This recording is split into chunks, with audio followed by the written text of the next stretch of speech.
Работает, да? Что у меня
что? Они правильно не позвонили? Что это?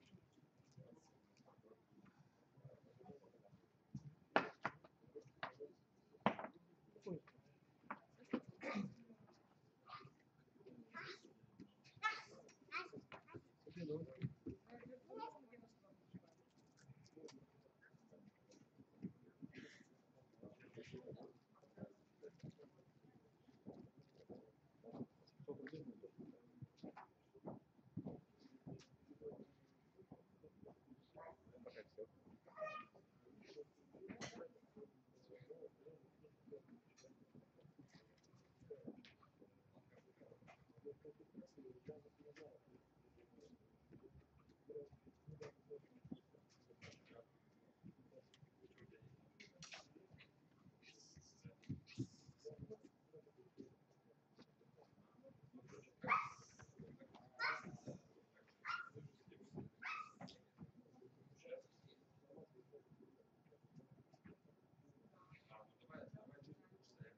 Да, будет фестиваль.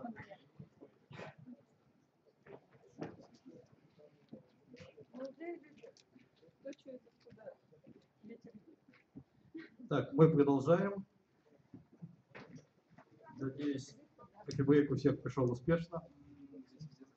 Продолжаем работать. Так, и снова Сергей Кулешов. До сих пор еще один из Bittrex. Вот, но теперь уже про совершенно другие продукты. Сейчас речь пойдет про, опять же, снова про облачные технологии, но уже немножко применение.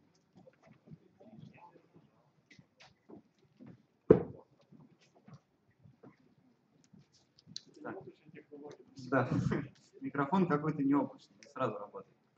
Не всегда.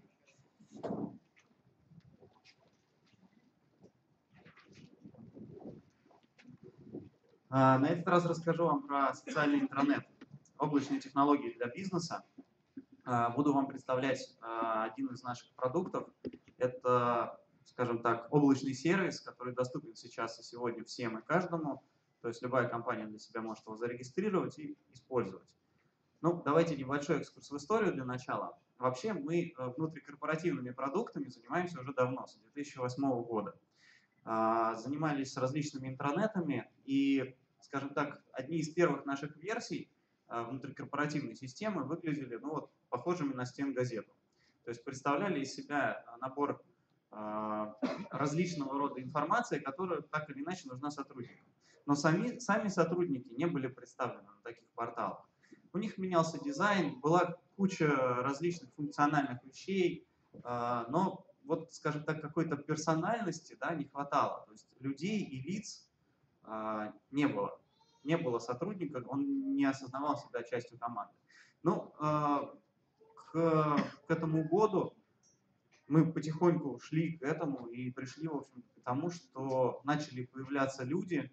Уже там началось это все с того, что появились там аватарки у каждого сотрудника, там у себя видел, появлялись аватарки, соответственно, у всех остальных, это все было видно и заметно. И в итоге пришли к концепции социального интранета. Давайте я попробую рассказать об этой концепции немножко. Вот смотрите, то, что происходит за пределами нашей компании сегодня, уже давно изменило наше восприятие информации и работы с ней. Вот мы с вами, ну, у всех же есть аккаунты в социальных сетях.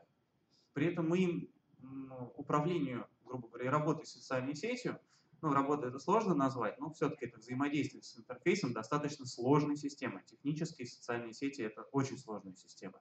Но наше взаимодействие с ними простое и понятное. Нас никто не обучал постить фотографии в Фейсбуке или ВКонтакте, или загружать туда даже видео, как многие делают.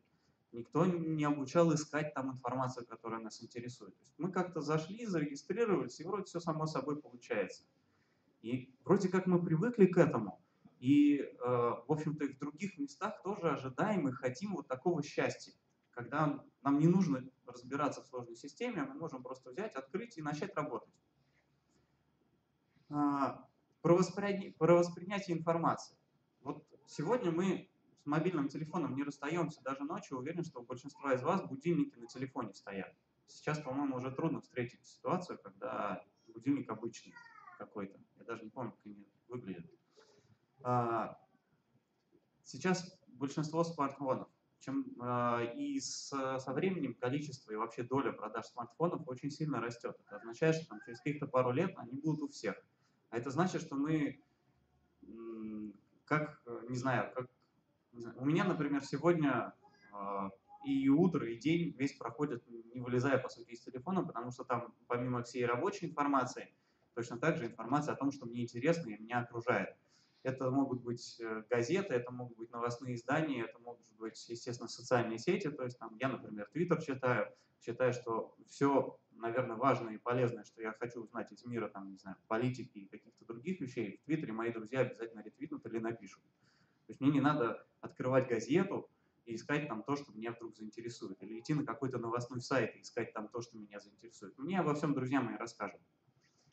При этом Ну, понятно, что все эти устройства распространяются и растут, нам предоставляют кучу различных сервисов, там, те же Яндекс.Пробки, информация о погоде, те же социальные сети и какие-то другие рабочие или не очень рабочие инструменты.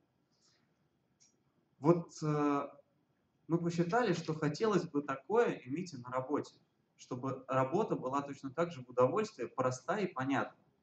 Но вот мы на самом деле, когда строили этот концепт в нашем продукте, мы спрашивали людей, вот, наших клиентов, да, которые работают с нашими интранетами. Зачастую это большие крупные компании, взрослые дядьки, у которых мы приходили и спрашивали, что такое социальный интранет. И, естественно, возникает сразу куча негативных эмоций. Мы поделили понятия, да, и спросили, вот хорошо, вот что значит социальный, по-вашему? Нам, естественно, начали говорить, ну, это вот все вот эти социальные сети, Фейсбуке, ВКонтакте, это куча, короче, разговоров ни о чем, огромное количество информации, которая к делу отношения абсолютно не имеет. Естественно, большинство работодателей не любят, когда сотрудники в этих сетях сидят. Но если посмотреть на это, допустим, с другой стороны, а вот абстрагироваться от того, что это не про работу, какие там плюсы есть? А плюсы в том, что легко взаимодействовать и общаться. Мы с вами запросто общаемся в социальных сетях с нашими друзьями. И у нас нет проблемы прокоммуницировать, написать что-то, обсудить, пообсуждать, и там это все как-то само собой происходит. Люди сами заходят, интересующие темы комментируют и так далее. Все легко и просто. Там везде люди и лица. То есть социальная сеть — это такая замена простому общению, да, с глазу на глаз. Потому что, и оно работает, потому что там всегда ты видишь человека. Ну, пусть на фотографии, ничего страшного. Фотографии все постоянно обновляют, меняют, поэтому ты, в общем-то, знаешь, как выглядит человек, даже там сегодня, грубо говоря. Там есть моментальная обратная связь, очень важная. То есть я, если что-то написал, мне тут же кто-нибудь что-нибудь ответит. Либо комментарием, либо лайком. Это дает мне обратную связь, которой мне, в общем-то, на работе сильно не хватает, на самом деле. Ну и еще куча разных плюсов, связанных с тем, что это, во-первых, мобильно, то есть неважно, какие устройства, да, я с социальными сетями работаю откуда угодно и когда угодно. Это самоорганизация, то есть, например, непопулярная информация в социальной сети, она очень быстро куда-то уходит и теряется. А та, которая интересна людям, она всегда наверху и постоянно ее поднимают, подогревая интерес к ней. Это так называемая самоорганизация. Ну и, наверное, легкость объединения в разные группы. Ну, вот, казалось бы, собрание коллектива для того, чтобы что-то обсуждать, в социальной сети вообще не проблема. Люди сами создают эти группы, сами собираются, набирают туда участников и обсуждают в рамках какой-то группы социальной. Да? То есть собрать людей, единомышленников для того, чтобы о чем-то поговорить, не проблема. Второй кусочек понятия – интранет, то есть внутрикорпоративная система. Вот здесь есть куча положительных эмоций, возникает сразу. Это, естественно, рабочие инструменты. То есть мы говорим о системе, которая создана для того, чтобы повысить эффективность работы компании. Это значит, что все про работу, ничего там лишнего нет. Это задачи управления проектами, это там какая-нибудь система CRM, это управление файлами, хранение документов, там, поиск по ним и так далее. Но у сотрудников, да, в общем-то, и у руководителей обычно возникает куча негативных эмоций на эту тему. Потому что интранет-системы обычно многофункциональны и очень сложны в восприятии. То есть им надо научиться, чтобы работать. Много происходит различных ошибок. Внутри корпоративных систем, там, ну или вообще, я не говорю, что какой-то конкретной системе, да, вообще в целом в корпорациях, в компаниях, да, там горы почты, там нужно как-то ориентироваться, нету единого места, где можно узнать вообще, что происходит в компании. Вот грубо говоря, открыть место и сразу стать в курсе дел. В концепции социального интранета мы на самом деле вычеркиваем все отрицательные стороны обоих терминов, объединяя в себе одни положительные. Получается вот такая красивая картинка.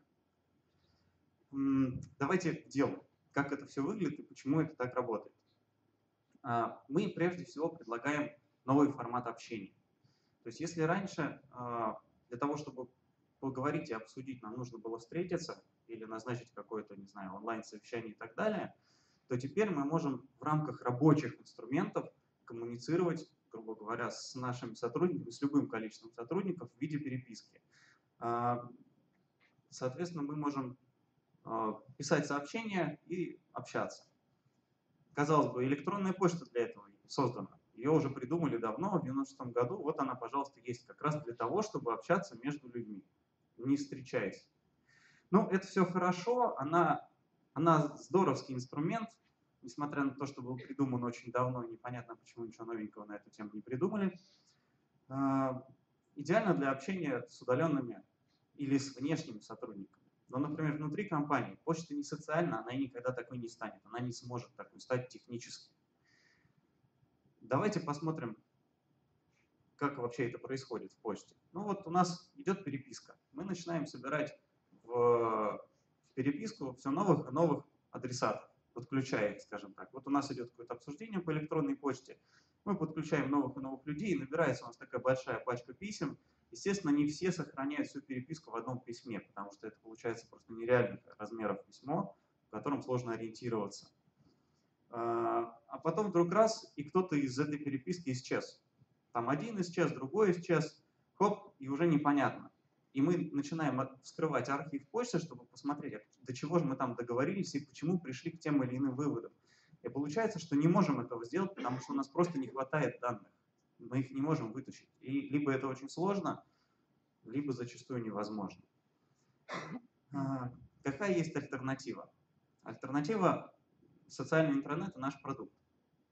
Он называется Bittrex24, и, как я говорил, это облачные технологии, то есть это облачный сервис, который не нужно устанавливать. То есть он доступен для вас, просто зарегистрироваться нужно. Нужно зайти на сайт Bittrex24, придумать себе адрес для вашего портала, ввести там свои данные, и вы, по сути, получите готовый портал, с которым можно работать. На него надо будет пригласить других сотрудников и, собственно, начать работать. Первый тарифный план, он бесплатный. Забегая вперед, расскажу об этом. Соответственно, начать можно прямо сейчас, не заплатить ни копейки, по сути. И как получается такое общение в Bittrex24? У нас есть внутренняя система сообщений, которая, по сути, заменяет электронную почту. В ней есть все, что необходимо. И мы в любой момент можем подключить к общению любое количество людей. Ну, представьте, как в социальной сети. Вы что-то обсуждаете с коллегами, если нужно кого-то подключить, можно его упомянуть, ну там, или притащить в это обсуждение и продолжить обсуждение с ним. Если ему не интересно, он раз ушел и все. И как бы нужно вернуться. И никуда это не девается, оно так и остается, так и сохраняется в системе навсегда. То есть в любой момент мы сможем вернуться к этому обсуждению, найти, независимо от того, отключили мы кого-то от него или подключили. Вот я даже продемонстрирую такой простой пример, как это выглядит в реальной жизни. Это портал Bittrex24, соответственно, сообщение пишется мгновенно и быстро прямо с главной страницы. Главная страница — это живая лента, которая отражает в себе все изменения портала, которые вообще на нем происходят. Ну, естественно, не все, а те, которые непосредственно меня, как посетителя портала, в данный момент касаются. Мы пишем сообщения, мы обсуждаем, комментируем, можем ставить лайки на те или иные сообщения. Мы можем добавлять, естественно, фотографии, загружать туда какие-либо файлы. И это еще один из бизнес-процессов, который может быть решен в социальном формате. Мы определяем, кому адресовано это сообщение. Так же, как в электронной почте вы указываете адреса, так и здесь. Только здесь больше возможностей, потому что мы можем указать группу людей, можем указать конкретного человека, можем указать структурное подразделение компании. Портал знает о структуре нашей компании, соответственно, можем выбрать конкретный отдел, не адресуя конкретно нескольким людям. И это сообщение станет им доступно. Та же история у нас и с файлами. То есть если раньше мы файлы, когда хранили, мы хранили их в каком-то, не знаю, в сетевом хранилище, допустим. То есть есть у нас какая-то папка на сервере, или у каждого на компьютере своя, где мы храним документы рабочие.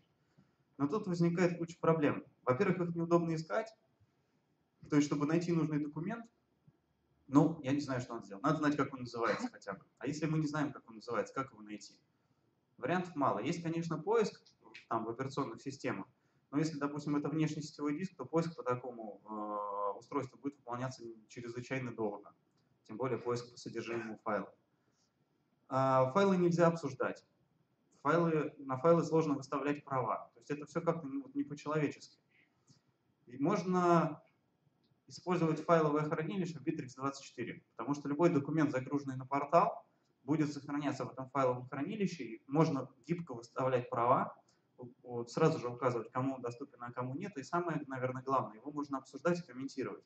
То есть каждый документ, загруженный на портал, получает свою некую карточку, в которой можно увидеть и все изменения этого документа, кто и когда их сделал, и предыдущие версии документов. Мгновенный поиск по этим документам, опять же, организован в том числе по содержанию. Достаточно в главной строке поиска портала ввести несколько ключевых слов, и система подскажет.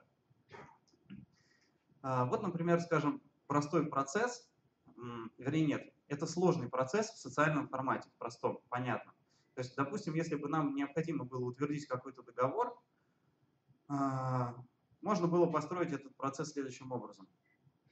Прийти к одному из сотрудников или собрать совещание, или пустить этот договор по какой-то цепочке, да, когда мы его утверждаем и согласуем. А можно сделать в социальном формате, просто разместив на портале и написав: ребята, вот у меня есть партнерский договор новый, нам его надо с вами согласовать, указав в получателях тех людей, которые ответственны за согласование этого договора. Они все получат уведомления, получат доступ к сообщению и к файлу. Мы сможем в комментариях к этому же файлу пообсуждать, покомментировать и прийти к какой-то финальной версии этого договора. Притом, обратите внимание, управление правами происходит интуитивно и автоматически. То есть, если я загружаю сообщение в файлик сообщения, мне не нужно задавать дополнительно какие-то настройки приватности. Мне достаточно просто в адресатах сообщения указать, кто имеет доступ к сообщению и к файлу, и эти права будут выставлены автоматически. То есть никто другой к этому файлу доступа не получит. И в момент, когда мы, допустим, пришли к некой финальной версии, загрузили ее снова на портал, я могу тут же этот файлик просто перенести в общее хранилище, и он, естественно, станет сразу доступен всем остальным сотрудникам, ну или тем, кому это необходимо. То есть управление достаточно сложным процессом, таким как назначение прав доступа, здесь также происходит легко и просто, без специальных дополнительных знаний. Помимо поиска, да, помимо того, что поиск просто ищет то, что мы хотим на портале, да, то есть у нас самое главное, что не происходит потери на поиск информации.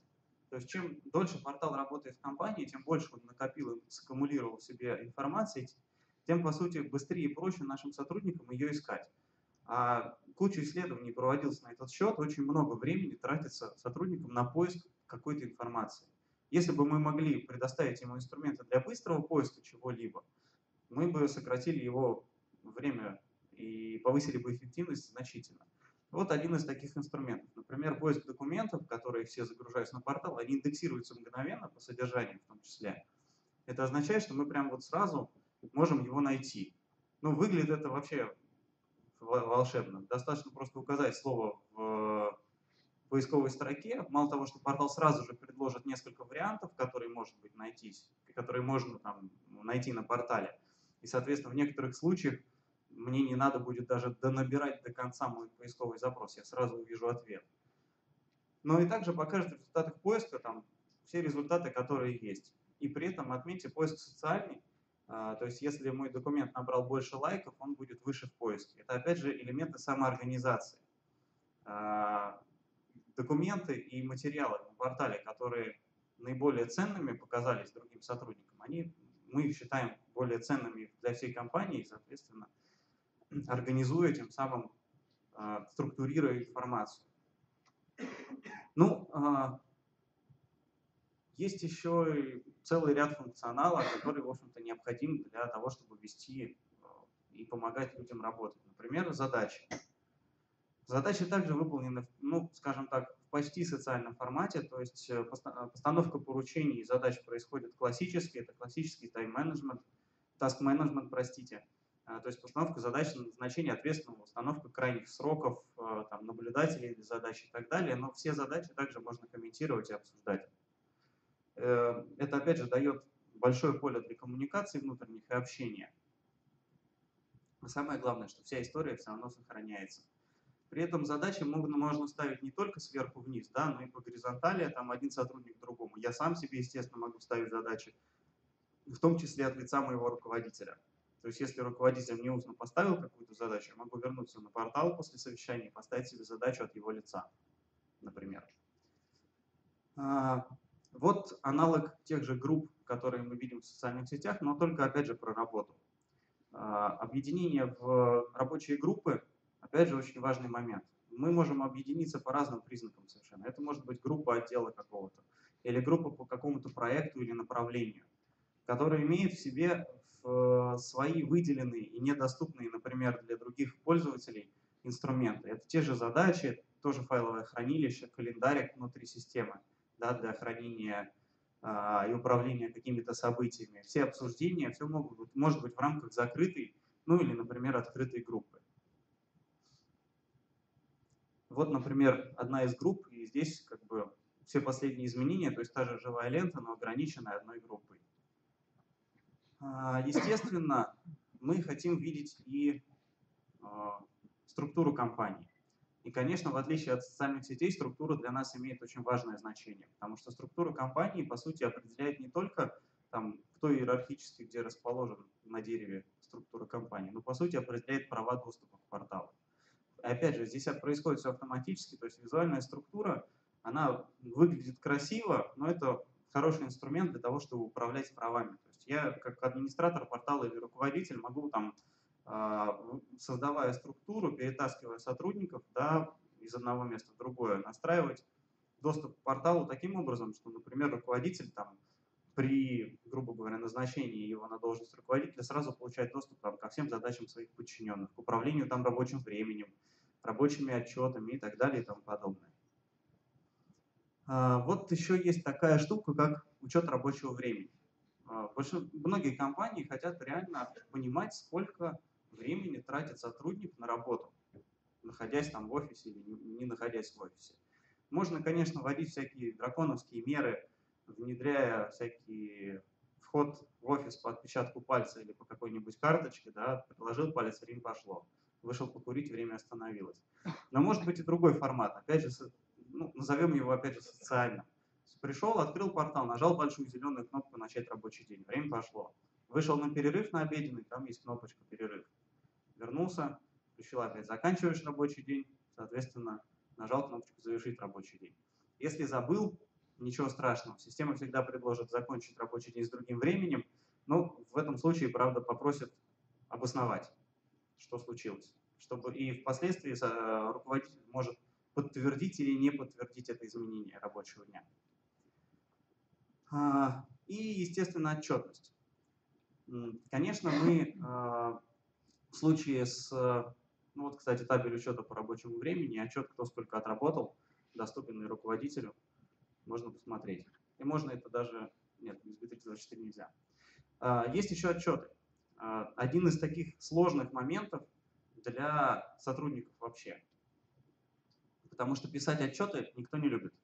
Никто не любит сидеть и тратить время на то, чтобы написать отчет о том, что ты сделал за неделю, за месяц и так далее. А руководители, наоборот, очень любят, когда им пишут отчеты, потому что они понимают, и компания становится прозрачной и понятной.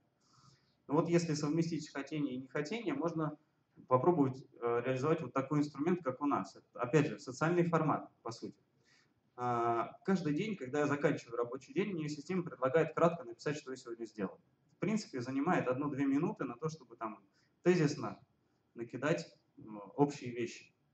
В итоге, по итогу какого-то периода, ну, допустим, возьмем для простоты неделю, то есть в пятницу вечером система предложит мне создать рабочий отчет за неделю, куда объединит все эти мои ежедневные записи, и, по сути, мне останется только слегка подкорректировать. При этом система сама соберет все события, которые в моем календаре были, да, то есть все мероприятия, в которых я участвовал, и все задачи, которые у меня в системе на этот срок стояли, также сюда подтянутся автоматически. Получается, что мне для того, чтобы предоставить отчет руководителю, надо нажать одну кнопку «Отправить отчет». Ну, может быть, немножко скорректировать, если что-то там забыл указать ранее. Руководитель получает отчет, может его оценить положительно или отрицательно. Мы можем, опять же, отчет пообсуждать, если у руководителя возникли какие-то дополнительные вопросы. И он видит вот такую картину по компании. То есть он видит у каждого сотрудника все его отчеты, видит оценки, которые поставили руководители там, других звеньев. Соответственно, может определить, скажем так, эффективность конкретного сотрудника. Если как-то сотрудник пришел к вам за повышением зарплаты, можно открыть эту страничку и будет о чем с ним поговорить. Естественно, для того, чтобы обеспечивать коммуникацию еще более эффективно, удобные, в общем-то, сервисы, которые все сейчас используют, это мгновенные сообщения. Но в случае, там, допустим, с Аськой или Скайпом, все мы к ним привыкли, но, как вы, наверное, понимаете и помните, там помимо деловых контактов обычно еще куча неделовых контактов, которые отвлекают нас от работы. Вот можно использовать внутренний мессенджер в портале Bittrex24 такой есть.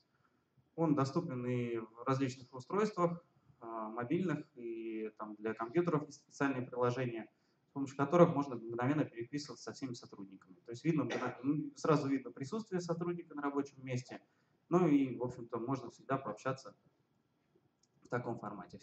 Опять же, вся история переписки всегда сохраняется. И в итоге что мы получаем?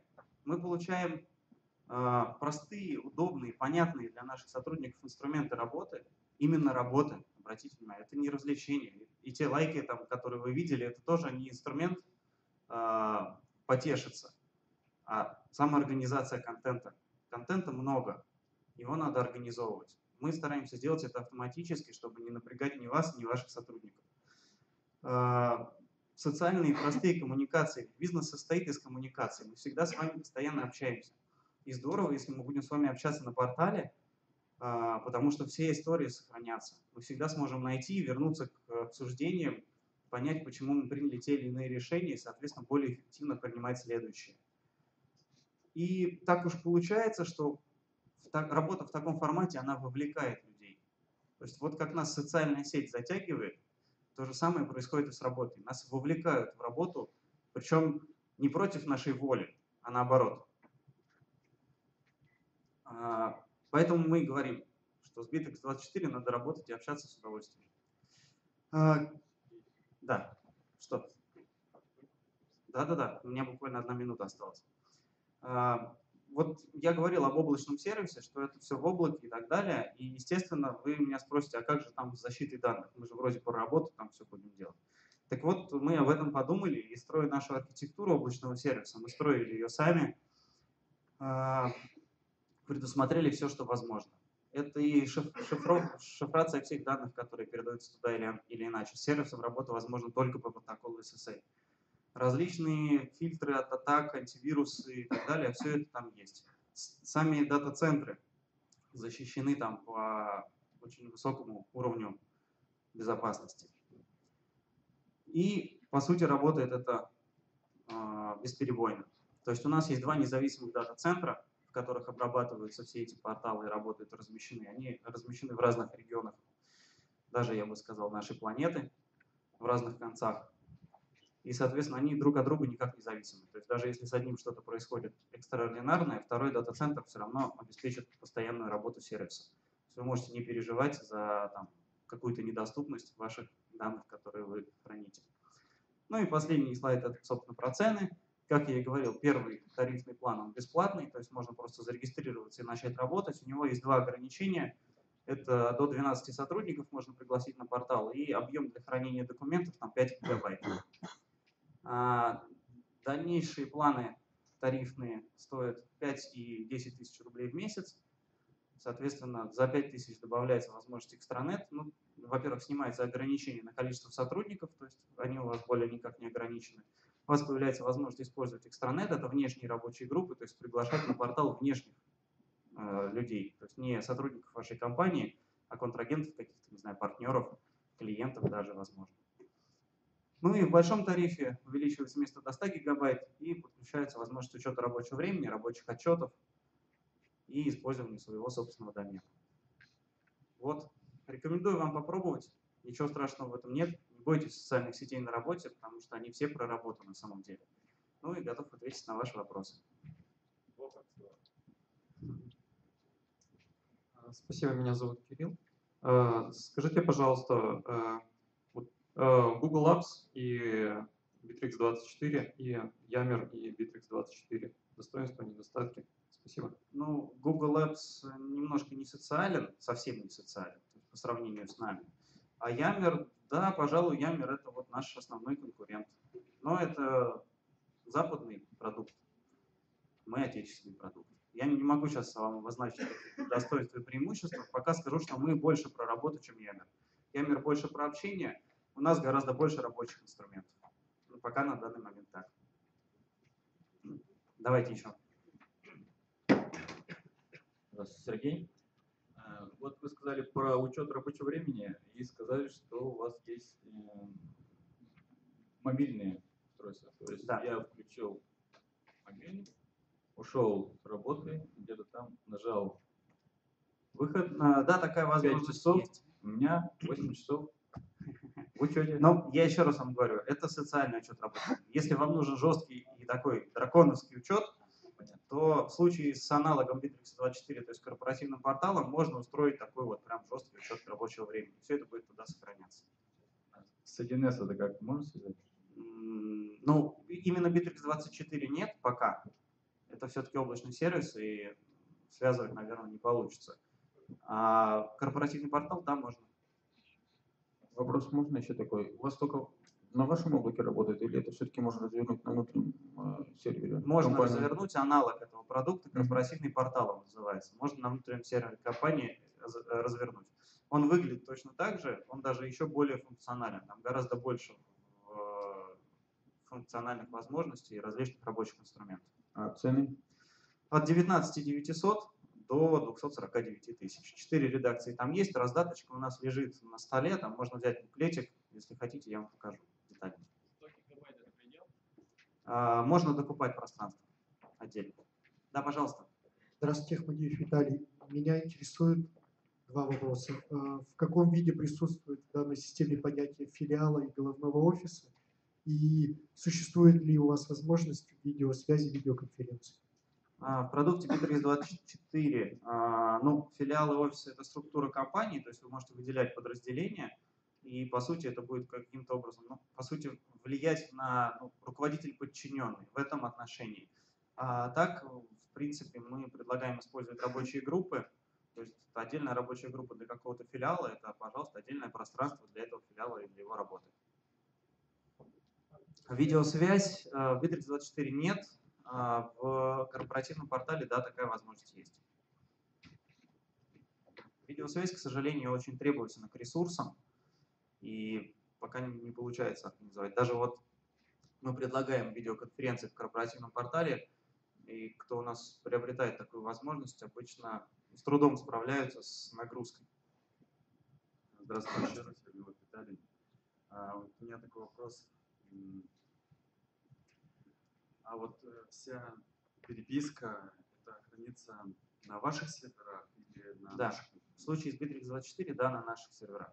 Ну, скажем так, наши дата-центры расположены в облаке Амазона, то есть все это хранится, по сути, в Соединенных Штатах Тогда у Америки. меня появляется некая, скажем так, небезопасность на случай, если у вас там полетят сервера ваши, Ну, допустим, или появляется некая зависимость от Bittrex, то есть мы привыкаем к использованию вашей системы, и со временем без нее... В чем ваши опасения, скажите? Без Что мы нее- исчезнем и испаримся? Ну, условно говоря, может быть, не исчезнете, а, допустим... Закроем проект. Один из вариантов, допустим, мы начинаем пользоваться сегодня у нас бесплатно, мы пользуемся 12 человек, завтра у нас 100 человек, потом понимаем, что мы не можем потянуть эту сумму денег, допустим. Я понял вас. Ну, смотрите, во-первых, мы ни от кого не прячемся. Да? То есть, если вам понадобятся все ваши данные, по первому же вашему запросу вам будет выгружен дамп всего вашего портала и отдан файлом «Забирайте, пожалуйста». Да, вы видите, что многие компании начинают от вас зависеть, и через какое-то время начнете поднимать ценник. Ну, вы знаете, это скорее наша репутация. Посмотрите, мы не первый год на рынке, и мы так не поступаем. То есть у нас нету корыстного интереса сейчас вас привлечь, а потом задрать вам цены так, чтобы вы вздохнуть не могли. Нет, мы так не поступаем, и это, наверное, ну, это совершенно точно вот, параметр, наверное, Потому что как нашей в репутации. какой-то степени часть нашего бизнеса мы доверяем вашей руки. Да. И вы просто, Ну, еще больше раз говорю, доверия. что это социальный формат. То есть мы предлагаем вам сервис. Вы можете им воспользоваться, начать с ним работать.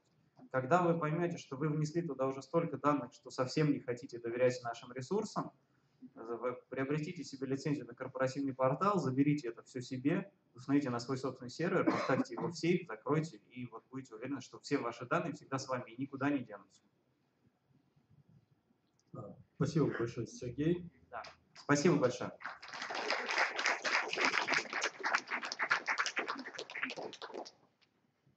Так, сейчас следующий доклад. Дмитрий Бусилов. Как купить себе SEOшника и стать вот таким. Добрый день. В общем, да, тема так заявлена, что купи себе SEOшника, но убивать никого не нужно, тем более, если вы не SEOшник. Вот. У меня такой вопрос к аудитории. А многие ли из вас были связаны вот с продвижением сайтов, там, либо с общением с компаниями, которые занимаются продвижением сайтов? Поднимите руки. Почти все, да? То есть, в общем-то, я думаю, тогда эта тема будет вам, безусловно, интересна.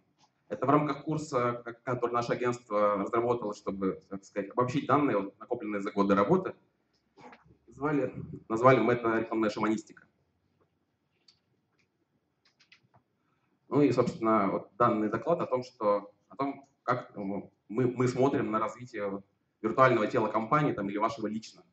Мы считаем, что в наше время виртуальное тело, оно даже более важно, чем реальное, потому что реального скоро никто видеть не будет уже. Да? Наши клиенты, большинство просто они находятся в разных городах, поэтому мы их никогда живьем не видим.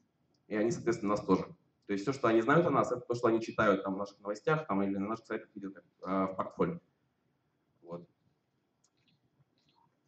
Ну и как заказчикам вам скажу честно, что если вы в вопросе не разбираетесь, то есть вот, как бы не знаете, как оценивать работу рекламных агентств по продвижению, то, скорее всего, вас как-то переплатите, либо услугу получите некачественно. Поэтому иметь такое маленькое рекламное агентство у вас в голове, это скорее вот необходимость для вас. Поэтому, опять же, вы все здесь сидите. Надеюсь, что я вам смогу помочь.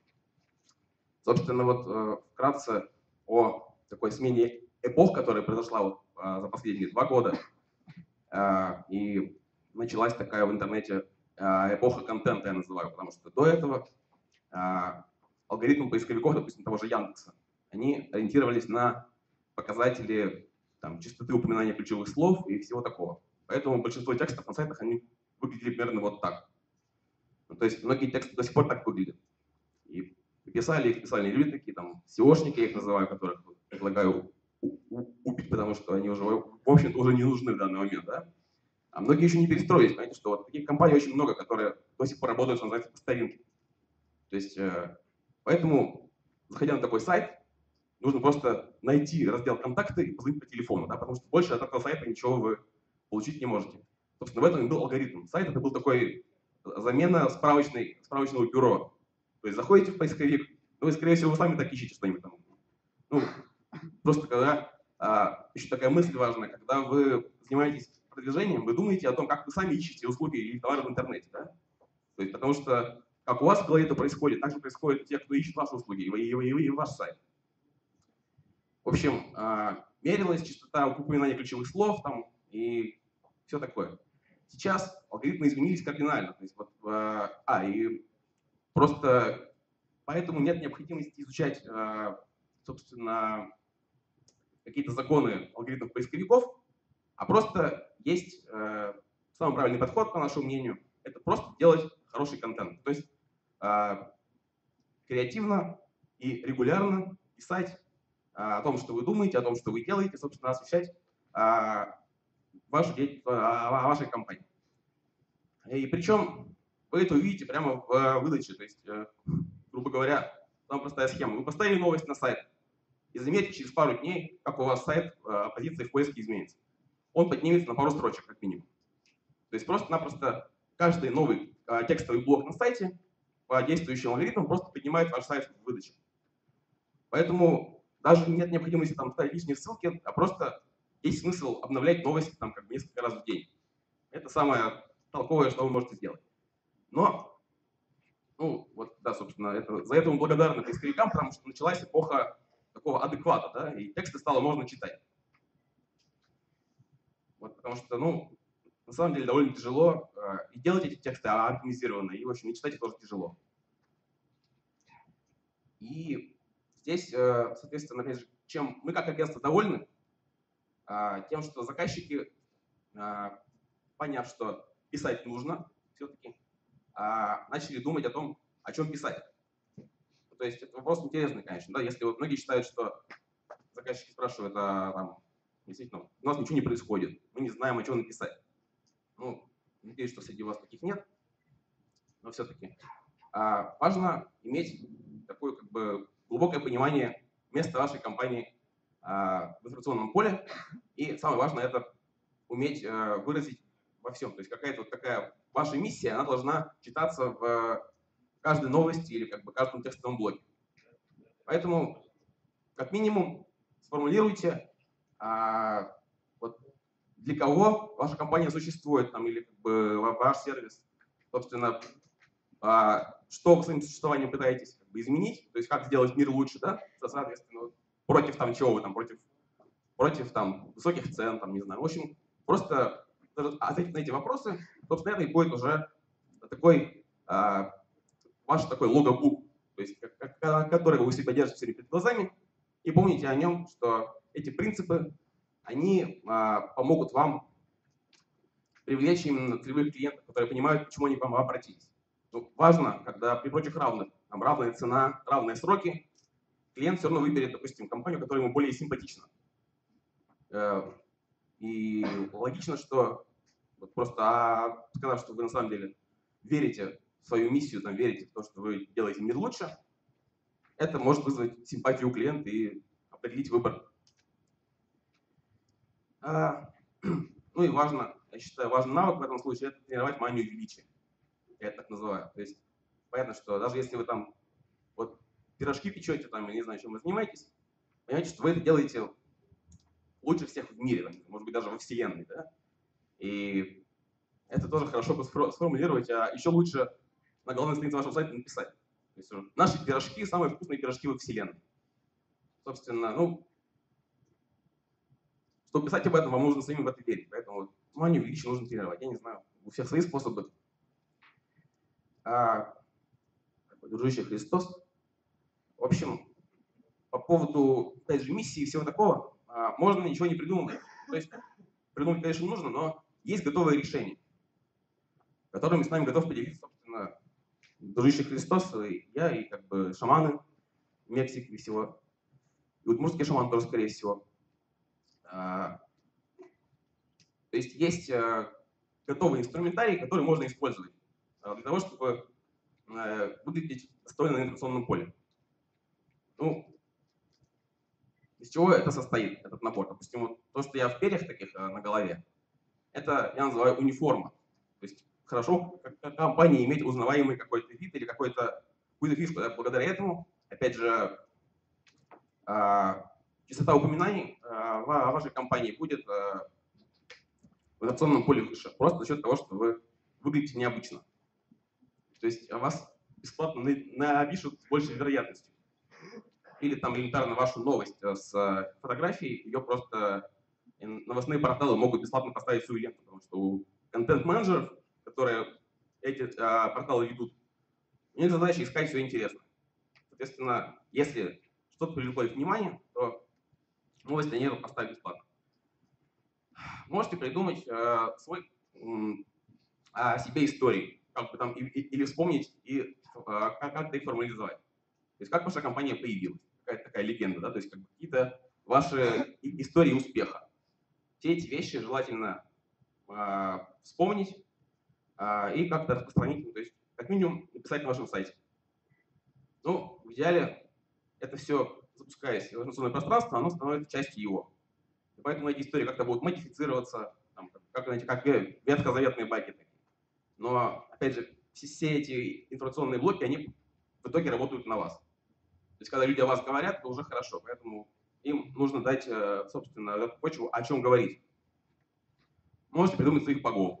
То есть, как-то вот какие-то такие свои покровители компании, да? Тоже, соответственно, это все связать с календарем. То есть, помимо дня рождения компании и Нового года, можно ввести праздники там, хоть каждый день. То есть, как бы, когда, там, допустим, не знаю, там, по вторникам скидок не даем, например. Ну, как бы вот, потому что боги там боги торговли, они вот в эти дни, или наоборот, в какие-то дни они более благоприятны. То есть все эти вещи, они, опять же, решат задачу, о чем писать. То есть, когда у вас будет такой вот набор заранее заготовленных блоков, вы сможете это использовать уже лишний раз, не парить мозг по поводу того, что написать в новостной ленте. Ну и ритуалы, опять же, можете их придумать, допустим, там, ритуал, как стать нашим клиентом. То есть какую-то такую простую процедуру, которая, опять же, даст какой-то фан и инфоповод, что об этом написать, сфотографировать, это где-то выложить элементарно. В итоге, чем больше материал любой вашего сайта, там будет на него там лайки в соцсетях, там и трансляции на порталах, тем в итоге это вам даст клиент. Мы когда анализируем вообще, вот, как нам клиенты попадают, знаете, по таким идиотским запросам просто вот, когда он шел, там на сайт зашел человек по запросу, как правильно ссать в унитаз. Вот. Если, значит, мы где-то об этом написали когда-то, понимаете? И это вот на самом деле каждое ваше написанное вами слово, это ваша инвестиция в будущее, потому что этот текст никуда не девается, он где-то вот индексируется, копируется. То есть на простом примере, допустим, у нас часто заказы бывают потому, что клиент видит в поисковике там, открытие магазина обуви. И вот ему нужно им найти агентство, которое знает, как это сделать. Он набивает, а у нас, собственно, там много таких вещей в портфолио, описано смешно. И он звонит и говорит, я знаю, что вот вы разбираетесь в открытии магазинов обуви. Поэтому все, что вы делаете, вы должны описать и выложить минимум на вашем сайте.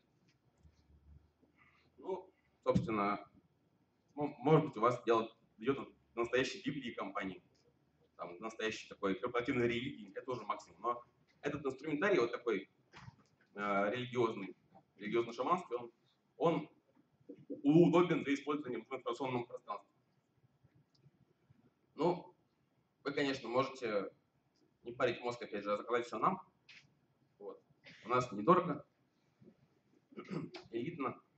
Но, опять же, я возвращаюсь к вопросу, чтобы правильно заказать, нужно разбираться в вопросе. Поэтому иметь свой собственный генератор у вас в голове – это не роскошь, а необходимость.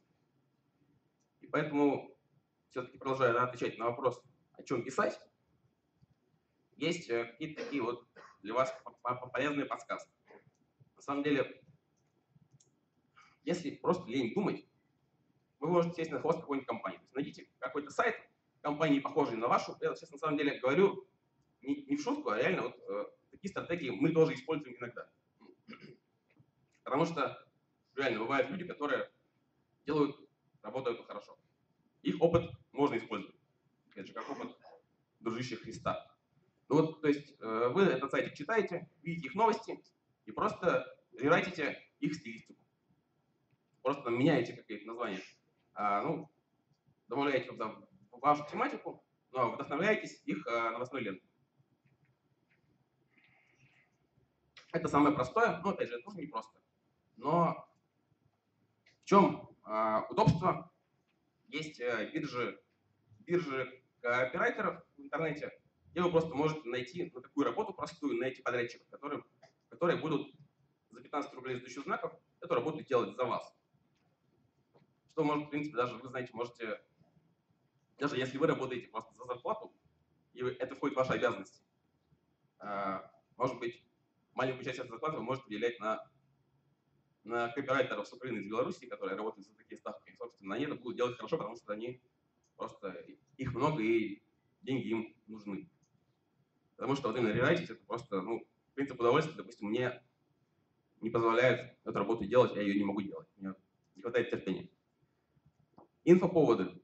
Их можно, то есть элементарно, новостная лента новостных сайтов, это новостная лента Яндекса.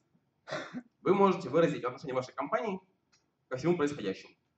Израиль атаковал сектор Газа. Напишите об этом. То есть наша компания против агрессии Израиля, и поэтому представляет скидки всем палестинцам на время этой агрессии. Допустим, да? Понятно, что палестинцы к вам, может быть, не придут, но у вас есть классная новость, которую, допустим, если вы оформите видео пресс-релиза, отправите ее по базе новостных порталов, то, скорее всего, если им не о чем писать, есть вероятность, что компания пишет, компания в Удмуртии предоставляет скидки палестинцам. И в этом случае, если волна пойдет, да, то о вашей компании узнают претензии, скорее всего, может быть, даже кто-то вам не приедет и закажет. Поэтому это тоже очень просто. Просто вот реально любую новость из новостной ленты можно использовать в своих целях. То есть, ну, просто там, не знаю, вот развелась там Алла Пугачева. Там, у нас акции для разведенных. Ну, вы это можете делать каждый день. Если инфоповодов, ну, есть еще вариант более сложный и более клевый, это создавать, собственно, инфоповоды. Просто их можно создавать на пустом месте. Во-первых, ну, элементарно, реальные акции какие-то вы всегда можете придумать. Во-вторых, вы можете просто, допустим, купить костюм Дарта Вейдера, одеть в него своего сотрудника. Дарт Вейдер заходит к вам в офис, вы это снимаете на видео, делаете новость. В Ижевске в магазин пришел Дарт Вейдер. Опять же, да, оформляете на своем сайте, делаете пресс-релиз, все, новость пошла. Из нашей практики, допустим, у нас несколько примеров, когда новость разлеталась просто реально бесплатно, с упоминанием названий клиентов. Допустим, там флешмоб, в Казани делали проект для Мегафона. У нас там 50 пар целовались часами. Ну, то есть вот мы это написали. Мега-флешмоб там в центре Казани, праздник любви, там люди целовались на морозе. Все, новость пошла по новостным порталам. Бесплатно. Или, как у нас была история такая, что по крупному проекту была задержка с оплатой от генподрядчика рекламного агентства. Мы взяли промоутеров, 10 человек, сделали им плакатики на бумаге, что там мы отказываемся от этого бренда, потому что там мы недовольны. Сняли это, весело по песне Вася Обломова «Начальник-обманщик», поставили новость. Через один день из европейского офиса этого бренда позвонили агентству, которое нам заказывало, и сказали: ребята, что это такое вообще? Проблема была решена. В этом случае создание инфоповодов — это еще и инструмент пиара. Но это все-таки уже не к вопросу контента, но опять же это взаимосвязано. То есть эта вся работа — это не просто написание текстов на сайте. Это в итоге на самом деле такая вот пиар-деятельность, которая работает на вас в разных сферах. Ну, юмор — это тоже классная вещь. Допустим, я вспоминаю новость на нашем сайте, как-то мы искали дизайнера, мы писали новость. Один наш дизайнер попал под лошадь. Срочно нужен новый дизайнер. То есть, ну, как бы такой юмор черный, но эта новость, на нее был хороший отклик. Или там можете объявлять какие-то смешные конкурсы, опять же, с таким фаном. Там конкурс, там большую грудь этих клиентов, например.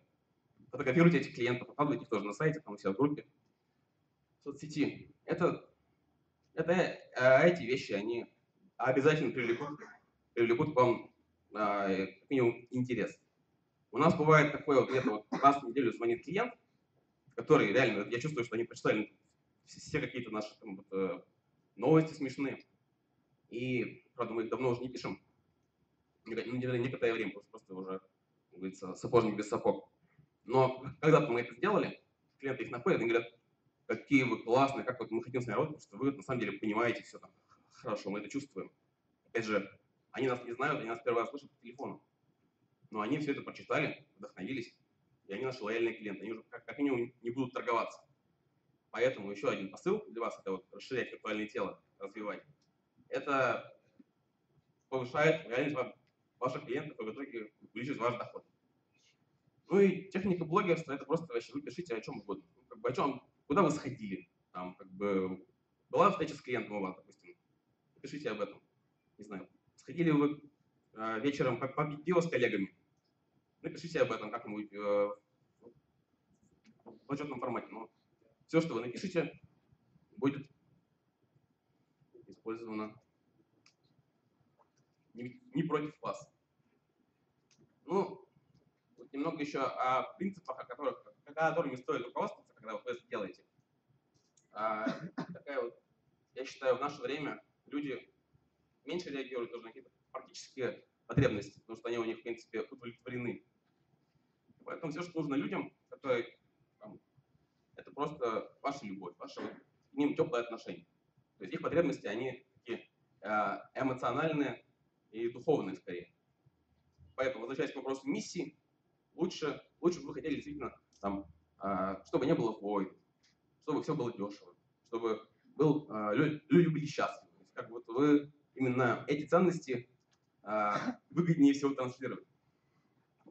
То есть именно вот не говорить там, а говорить больше не о практической пользе. Конечно, об этом не забывайте, но просто вот клиентам нужна ваша любовь. И да. Собственно, как я объясняю, как это работает, вот эта схема. Вы, написав хорошую новость, веселую, и сделав что-то такое интересное, подарили клиенту, человеку какое-то удовольствие, он вам благодарен, оно как бы в итоге к вам возвращается. То есть, поэтому вы сами ловите кайф от того, что делаете, и, собственно, он будет на вас работать. Это к вопросу вот об акциях, о силе призыва. То есть просто объявив какую-то акцию или призвав к какому-то действию, это действует магически. Даже если эта акция бредовая, вам будут звонить люди, будут в ней участвовать. Просто это работает на самом деле. Поэтому даже если вы просто предложите побежать от океана до океана, допустим, то, я думаю, что же у вас найдутся последователи. Ну и, собственно, помните, что это всего лишь работа, и нужно делать перерывы. Если есть вопросы, готов ответить. Спасибо большое за выступление, информацию полезную. Меня зовут Ульяна, специалист по маркетингу. Я бы хотела знать, мы сейчас работаем с компанией по продвижению нашего сайта, и мы без знания определенных SEO-продвижений, мы не понимаем, что они делают. То есть мы платим определенную сумму, они покупают какие-то ссылочную базу, что-то делают с нашим сайтом. Как контролировать и как себя обезопасить? Ответственность прописать в договоре. Вот как раз важный момент, да, с которого я, собственно, и начал. Проблема этих компаний продвижения – это непрозрачность того, что они делают. То есть вы не знаете, они, получается, отчитываются перед вами результатом, да? А сколько ссылок они поставили, какие тексты они написали. Вот этого они не пишут. Поэтому нужно вести отчетность именно по сделанной работе. Учитывая, что то, что я сказал, важно создавать текстовый контент, то есть обязательно добавить, я всем рекомендую именно обязанность агентства продвигать не тупо ссылками, а статьями. Да? Допустим, они написали новость на ваш сайт, они написали еще какие-то статьи на эту же тему и выложили их на сайт. Пусть они отчитываются именно контентом перед вами. То есть элементарно, просто покупая ссылки, вы рискуете от того, что компания, когда с вами работает перестанет, она просто их удалит, и у вас сайт упадет, потому что это уже считается черным методом продвижения ссылочек. Поэтому именно прописывайте в договоре не результат, а конкретную работу. И мониторите именно то, что они делают. Прописывать скорее надо и то, потому что если прописать только работу, можно не получить результата. Да, но так-то, стандартная практика в серьезных компаниях, то есть предоставление отчетов и о проделанной работе, и о достигнутых результатах. Ну да, просто есть на этом рынке много компаний, которые это не делают. Я с этим часто тоже сталкиваюсь, что клиенты вот... Мы с этим тоже часто сталкиваемся. Все, вопросов больше нет? У меня еще возник вопрос. Вот много компаний в Ижевске, которые SEO-продвижением занимаются, но они предоставляют нам договор, но нам его подписывают. Не хочешь — не подписывай. Как найти ту компанию, которая вот пойдет на наши условия? Они перед вами. Ну, да, вы знаете, мы, конечно, тоже можем вам помочь просто, но я считаю, что диалог по вопросу договора — это тоже такая процедура необходима. Если странно, что компании так вот как бы упираются, что вы же, ребята, вы же не Артемий Лебедев, в конце концов. Как бы вы подкиньте их, вынув в переговорах вот в такую гордость, говорить, ребята, ну, давайте как бы будьте прогрессивнее. Опять же, мотивировать компанию от подрядчика можно только регулярной работой. То есть пообещайте им, что в случае хорошей работы там с ними заключится договор на долгий срок, но на ваших условиях. То есть это тоже такая переговорная позиция, которая, как правило, работает. Ну, с нами это получается. Ульяна, спасибо за очень изысканный троллинг. У нас мало кто умеет красиво троллить. Значит, это был удачный пример. Хорошо, давайте мы... вопрос? один вопросик еще и к следующему докладу. Один из выдающихся рекламистов Дэвид Гильви говорил, что люди не покупают клоунов. Ну, то есть, что вот понятие реклама и юмор это вообще несовместимо.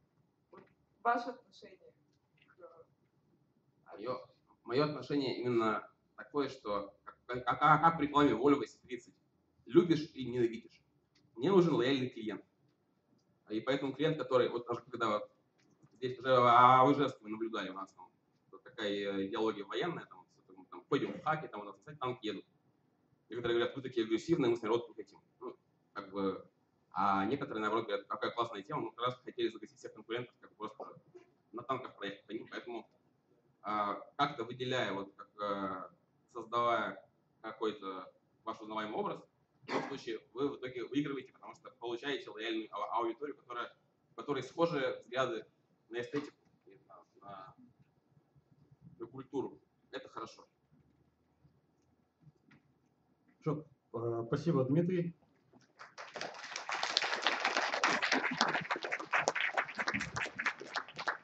Следующий наш гость Сергей Прокофьев, компания Creative People. Раз. Дмитрий, похоже, у нас религиозную тематику какую-то внес в своей презентации. Следующий докладчик продолжает своим ноутбуком. Сейчас, секунду.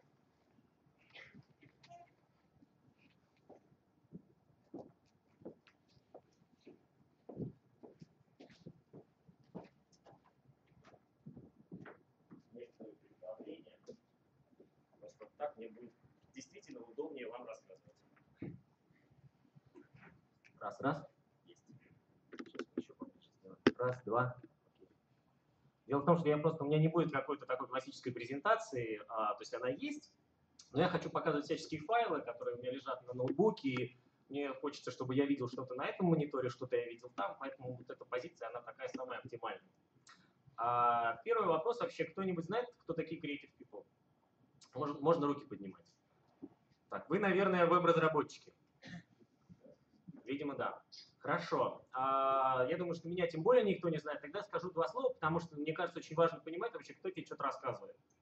Меня зовут Сергей Прокофьев, я управляющий партнер небольшой веб-студии. Входит она в рейтинг Tagline, есть одна версия, такой занимаем, и там 10-е место в России, второй год уже. Сделали достаточно много сайтов, около 100 штук, есть всякие премии, награды и так далее. То есть, грубо говоря, я могу, наверное, похвастаться тем, что про веб-дизайн я знаю много. Об этом, собственно, и будем рассказывать. Формат не самый тривиальный, поэтому если будут какие-то косяки, ну, они могут быть. Так, собственно, тема заявленная называется как создание суперсрочных, мегазамороченных, вообще любые термины можно применять нано-сайтов. Вообще слово «нано» и слово «инновационный» для меня являются ругательными. Не знаю, возможно, для кого-то из вас тоже. Речь пойдет о чем? Что достаточно часто мы с вами сталкиваемся, когда нам необходимо разработать проект. Вообще, можете поднять руки, у кого есть свой сайт? Окей, отлично. Ну, практически у всех. Но у остальных, наверное, есть сайт у их друзей или сидящих рядом. Соответственно, достаточно часто возникают ситуации, когда есть следующие критерии. 24 календарных дня. Срок условный, можно в четверок отбросить, оставить 2. Есть половина от расчетного бюджета. То есть мы знаем, что это стоит. Кто думает, что сайт стоит 100 тысяч рублей? Поднимите, пожалуйста, руку. Окей, хорошо. Кто думает, что сайт стоит 50 тысяч рублей? Поднимите, пожалуйста, руку. 10 тысяч рублей. Хорошо. Кто думает, что сайт стоит 1,5 миллиона? Окей, хорошо. Значит, у вас есть только половина той суммы, о которой вы думаете. Это следующий критерий. Еще такой момент. Это классическая задача, которая приходит к нам клиент. Мы называемся Creative People. Здесь все улавливают слово «креативный». Соответственно, задача нам стоит так. Сделайте нам сайт с большой креативностью. Естественно, ни я, никто из вас не сможет описать, что такое действительно большая креативность. Как бы каждый в меру своей испорченности будет думать о том, как она выглядит, какого она цвета, размера и так далее. То есть речь идет о том, что у нас есть проект в неких отчаянных условиях. То есть когда он изначально практически обречен на провал. И вот об этом и хочется поговорить. Значит, есть несколько лайфхаков. Кто знает, что такое лайфхак? Отлично. Для тех, кто не знает, это совет. Модное слово такое. Решил использовать. Значит, я буду рассказывать про какие-то наши проекты и на их примере показывать, как мы сложные ситуации, которые возникают, преодолеваем. Значит, есть такой проект у нас.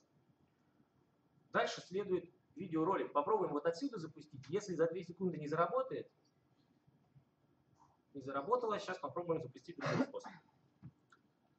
Этот проект был сделан для интернет-магазина инструментов. В общем-то, довольно такая рядовая тема. То есть не хочется сейчас вам здесь рассказывать про сайты для Мегафона, про сайты для Pepsi, я не знаю, для, ну, как бы, кто-нибудь работает в Pepsi?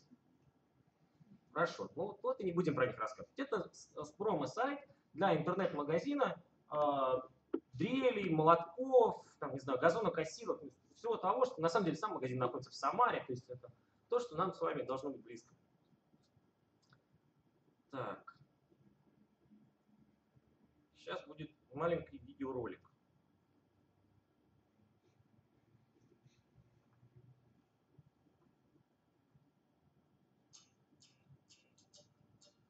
Звук не принципиален. Может быть, будет слышно.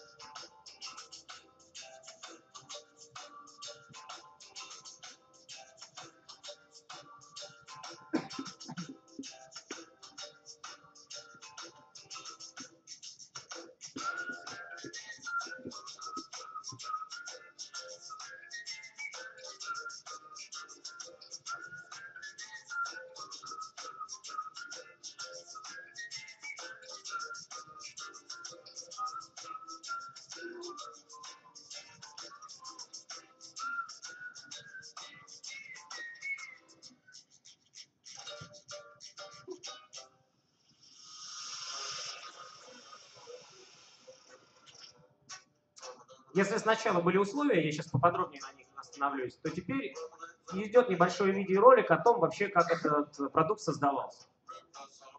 Здесь нужно сказать, что мы использовали нестандартную технологию. Мы вот дизайнеры до мозга костей, поэтому иконки на сайте мы решили выжигать на настоящем дереве.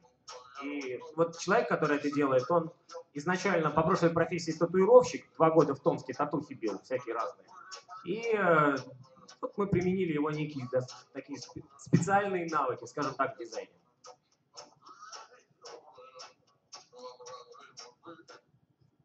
Ну, в общем-то, не так важно, что там дальше происходит. История следующая. Это как раз развитие темы, о которой говорил предыдущий докладчик. Один из методов продвижения – это продвижение с помощью всяческих социальных активностей, с помощью, как бы, один из инструментов – это конкурсы. К нам пришел клиент, говорит, у меня 2 билета, давайте сделаем конкурс, кто-то должен их каким-то образом выиграть, поехать на чемпионат Европы по футболу, мы об этом напишем в блоге, эти люди тоже напишут у себя в блогах, это все поперепостим в социальных сетях, и вот она пойдет рекламная акция. Когда к нам приходит клиент и таким образом ставит задачу, не всегда ясно, что же нам ему сделать. Вот эта идея, которая называется «Допилить до евро», с тем, что мы хотим сделать сайт вертикально ориентированный, с тем, что там будет ездить пила, с тем, что там будут конкурсы те или иные, она пришла к нам сразу, и я сейчас покажу, каким образом мы ее согласовали с клиентом. Здесь нужно отметить, что я вообще чаще, конечно, общаюсь с представителями агентств, да, с клиентами меньше приходится, к сожалению. Но вот вы можете посмотреть, чего вам достаточно попросить от вашего исполнителя, чтобы вы, так же как и исполнитель, поняли, что вы получите в конце проекта. Это такое техническое задание. Возвращаемся, собственно, к презентации.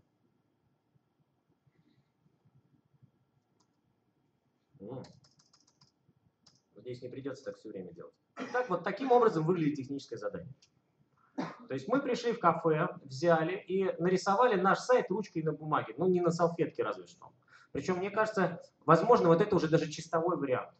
Заказчик находится в Самаре, мы находимся в Москве, мы взяли, отсканировали и отправили это по электронной почте. Клиент посмотрел и через 15 минут согласовал нам проект. И мы, в общем-то, в целом понимали, что нужно сделать. Весь сайт был в итоге собран за 3 недели. При очень ограниченном бюджете. Скажем так, для меня мы делаем сайт где-то от 600 тысяч рублей. Такая базовая ставка. Ну, просто чтобы я был с вами честен. Этот проект, он где-то треть от бюджета составлял. Но так как мы смогли сделать его в ограниченные сроки, а на самом деле любой веб-разработчик не тратит, он же не тратит бревна, он не тратит бензин, Он там тратит немножко электроэнергии, немножко денег на интернет и офис, а все остальное это зарплата разработчикам. Если мы сделаем сайт быстро, он будет стоить дешевле. Вот это какие-то другие слайды. То есть можно посмотреть, что мы знали, как будет выглядеть раздел жюри. В 2 словах, там вот практически в стихах было описано то, кто что делает, какие будут конкурсы. Для этого понадобилось порядка 15 минут. Еще один проект, еще один видеоролик. Тоже очень нетривиальная история. Компания занимается продажей кондиционеров. У них из Японии пришла новая линейка. Сейчас я попробую реанимировать компьютер. Так, есть.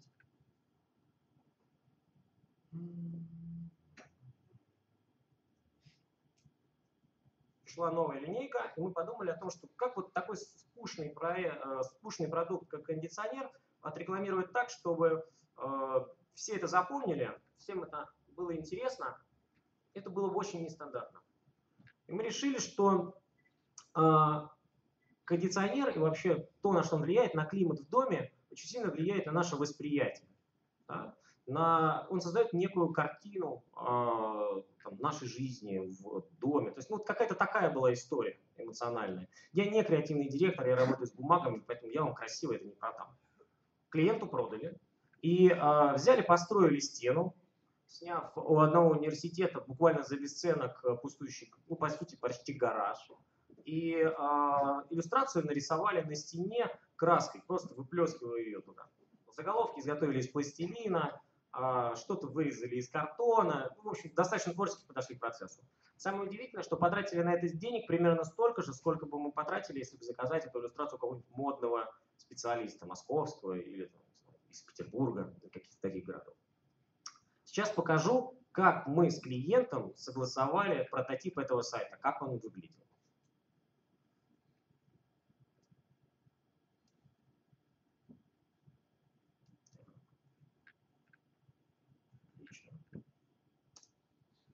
Вот таким образом. Как вы видите, сверху логотип, есть 3 кондиционера, есть что-то нарисованное на стене, кондиционер висит сверху, дальше есть слово характеристики, какие-то кнопки переключения. Это все то, что нам было необходимо и достаточно для того, чтобы на первом этапе, на первом приближении понять о том, что мы знаем вместе с клиентом, что мы будем делать, и что мы в это ограниченное время, в этот ограниченный бюджет уложим. Это первая история. Очень быстрые прототипы, без каких-то согласований. Это такой первый лайфхак. Еще один. Там было несколько слайдов. Вот это другая картина. То есть изменение узора на стене говорит о том, что у нас 2 разных иллюстрации. В общем-то и мы, и клиент, это понимаем на нужном нам уровне.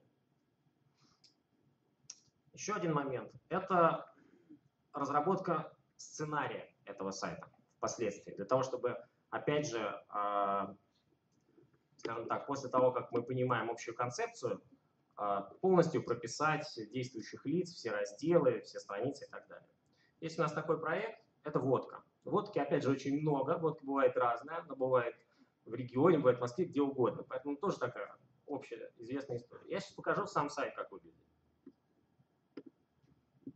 У меня он есть. У меня, по-моему, есть даже интернет. Сейчас мы проверим. Протестируем организаторов.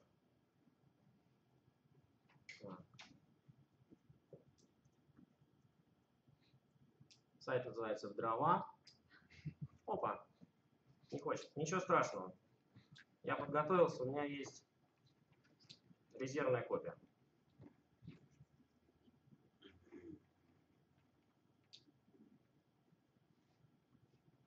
Сейчас обязательно компьютер. Спасибо.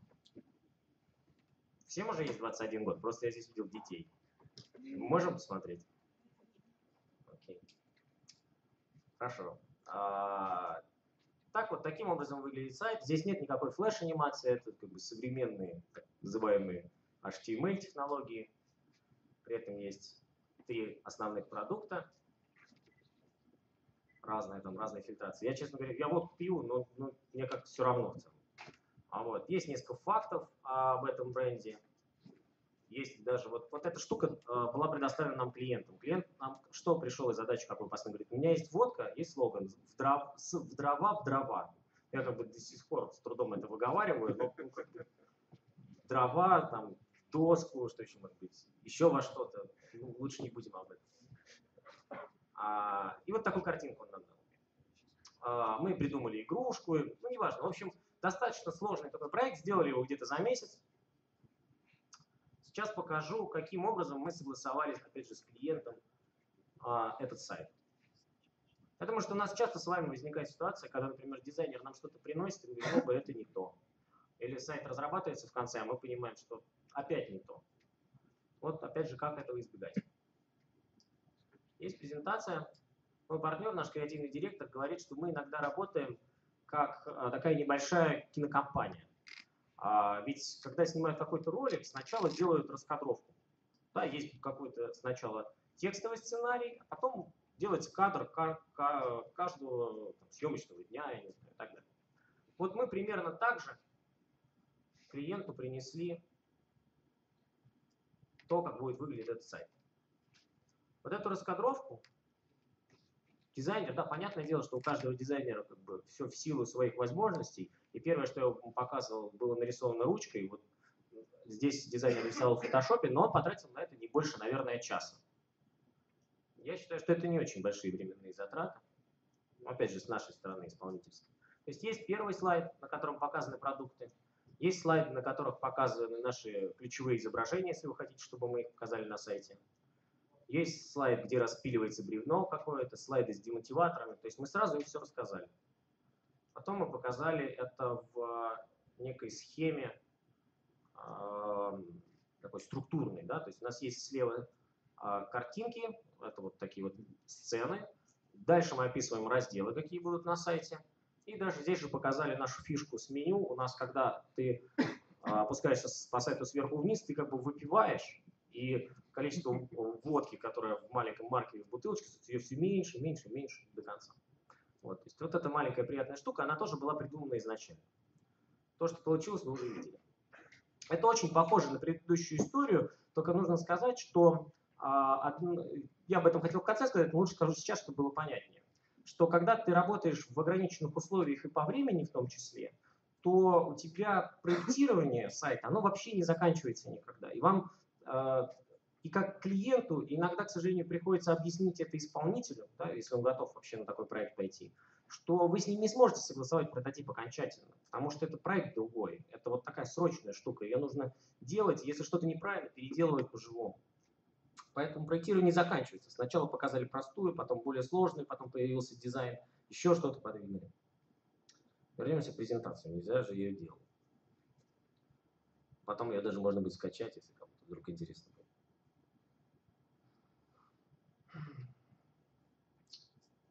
Macintosh чудит. Так. Еще один проект, тоже дизайнерски сложный. Я не могу сказать, что он сделан был прям очень-очень быстро.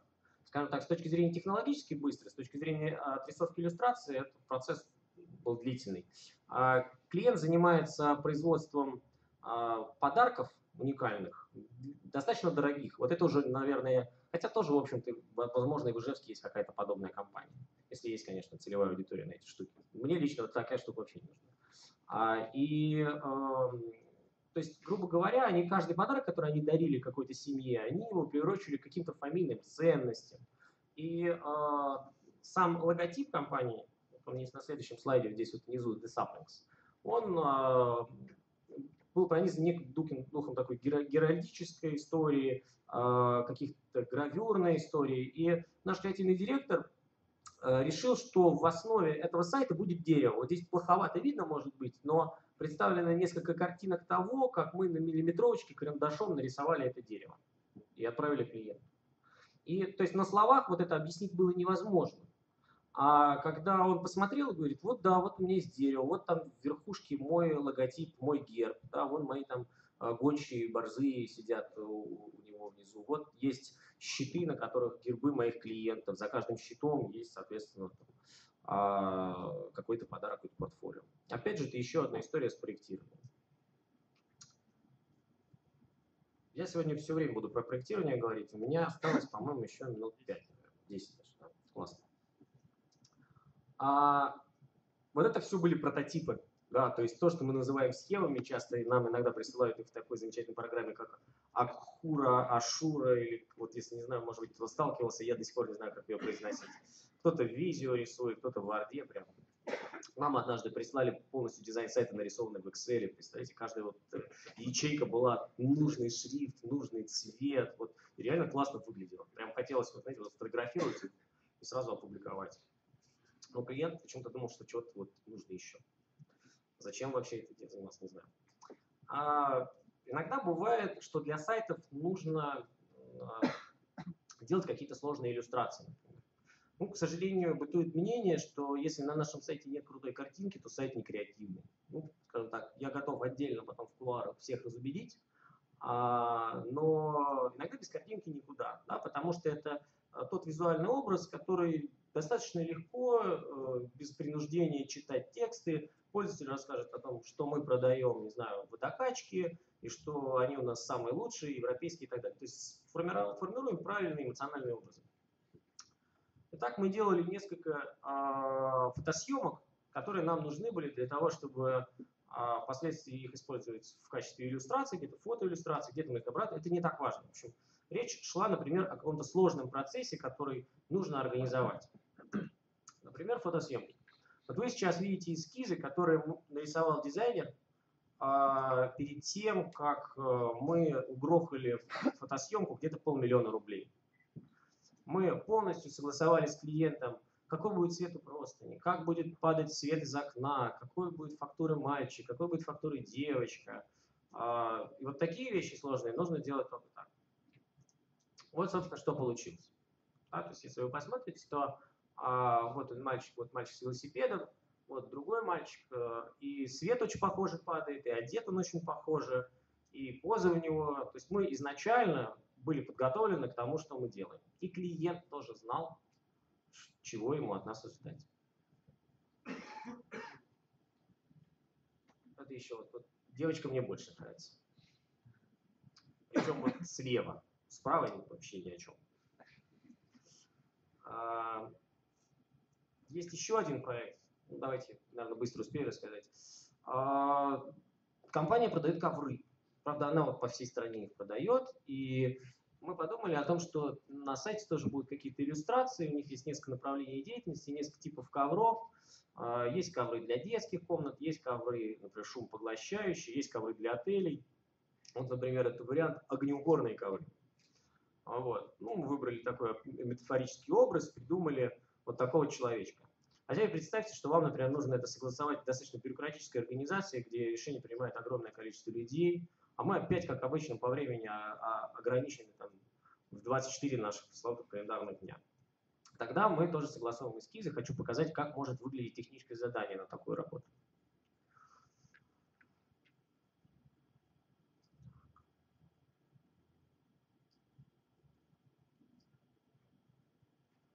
Я спешу сейчас.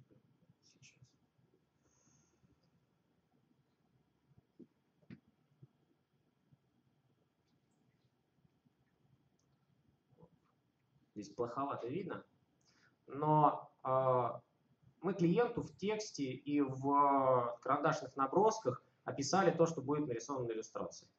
То есть, грубо говоря, есть износостойкие ковры. Вы знаете, когда мы думали про износостойкие, у нас такие сумасшедшие ассоциации первоначально возникали. Как вообще можно износостоять куда-то? Ну, вообще трэш. Итак, вот мы рассказываем про иллюстрацию, что говорим, домашняя мебель, светлая, что это будет Икея. То есть мы согласовываем вообще все, что можно согласовать. Это тоже очень важно. Когда вы выступаете на стороне клиента, вы должны постараться, чтобы исполнитель с вами вообще все, что можно, согласовал. Чтобы не только ни у вас не возникло потом желание это все двигать, но и у него не возникло желание отказать вам в этом. Да, потому что ну мы с тобой вот это согласовали, а вот это давай делать. А иначе он вам скажет, мы этого не согласовывали, я делать ничего не буду, плати еще 50 000. Ну и, собственно, так по каждой иллюстрации. Вот это как раз скетч к тому ковру курящему, которого вы видите. Ну, все, переключаем. Возвращаясь к презентации. Она уже практически завершена.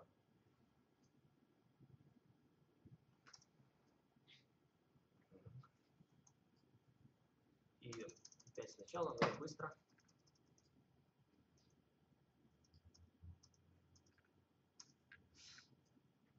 в общем-то, то, о чем я говорил, что мы изначально с клиентом говорим о том, что если будет тарелка, то она будет вращаться именно так.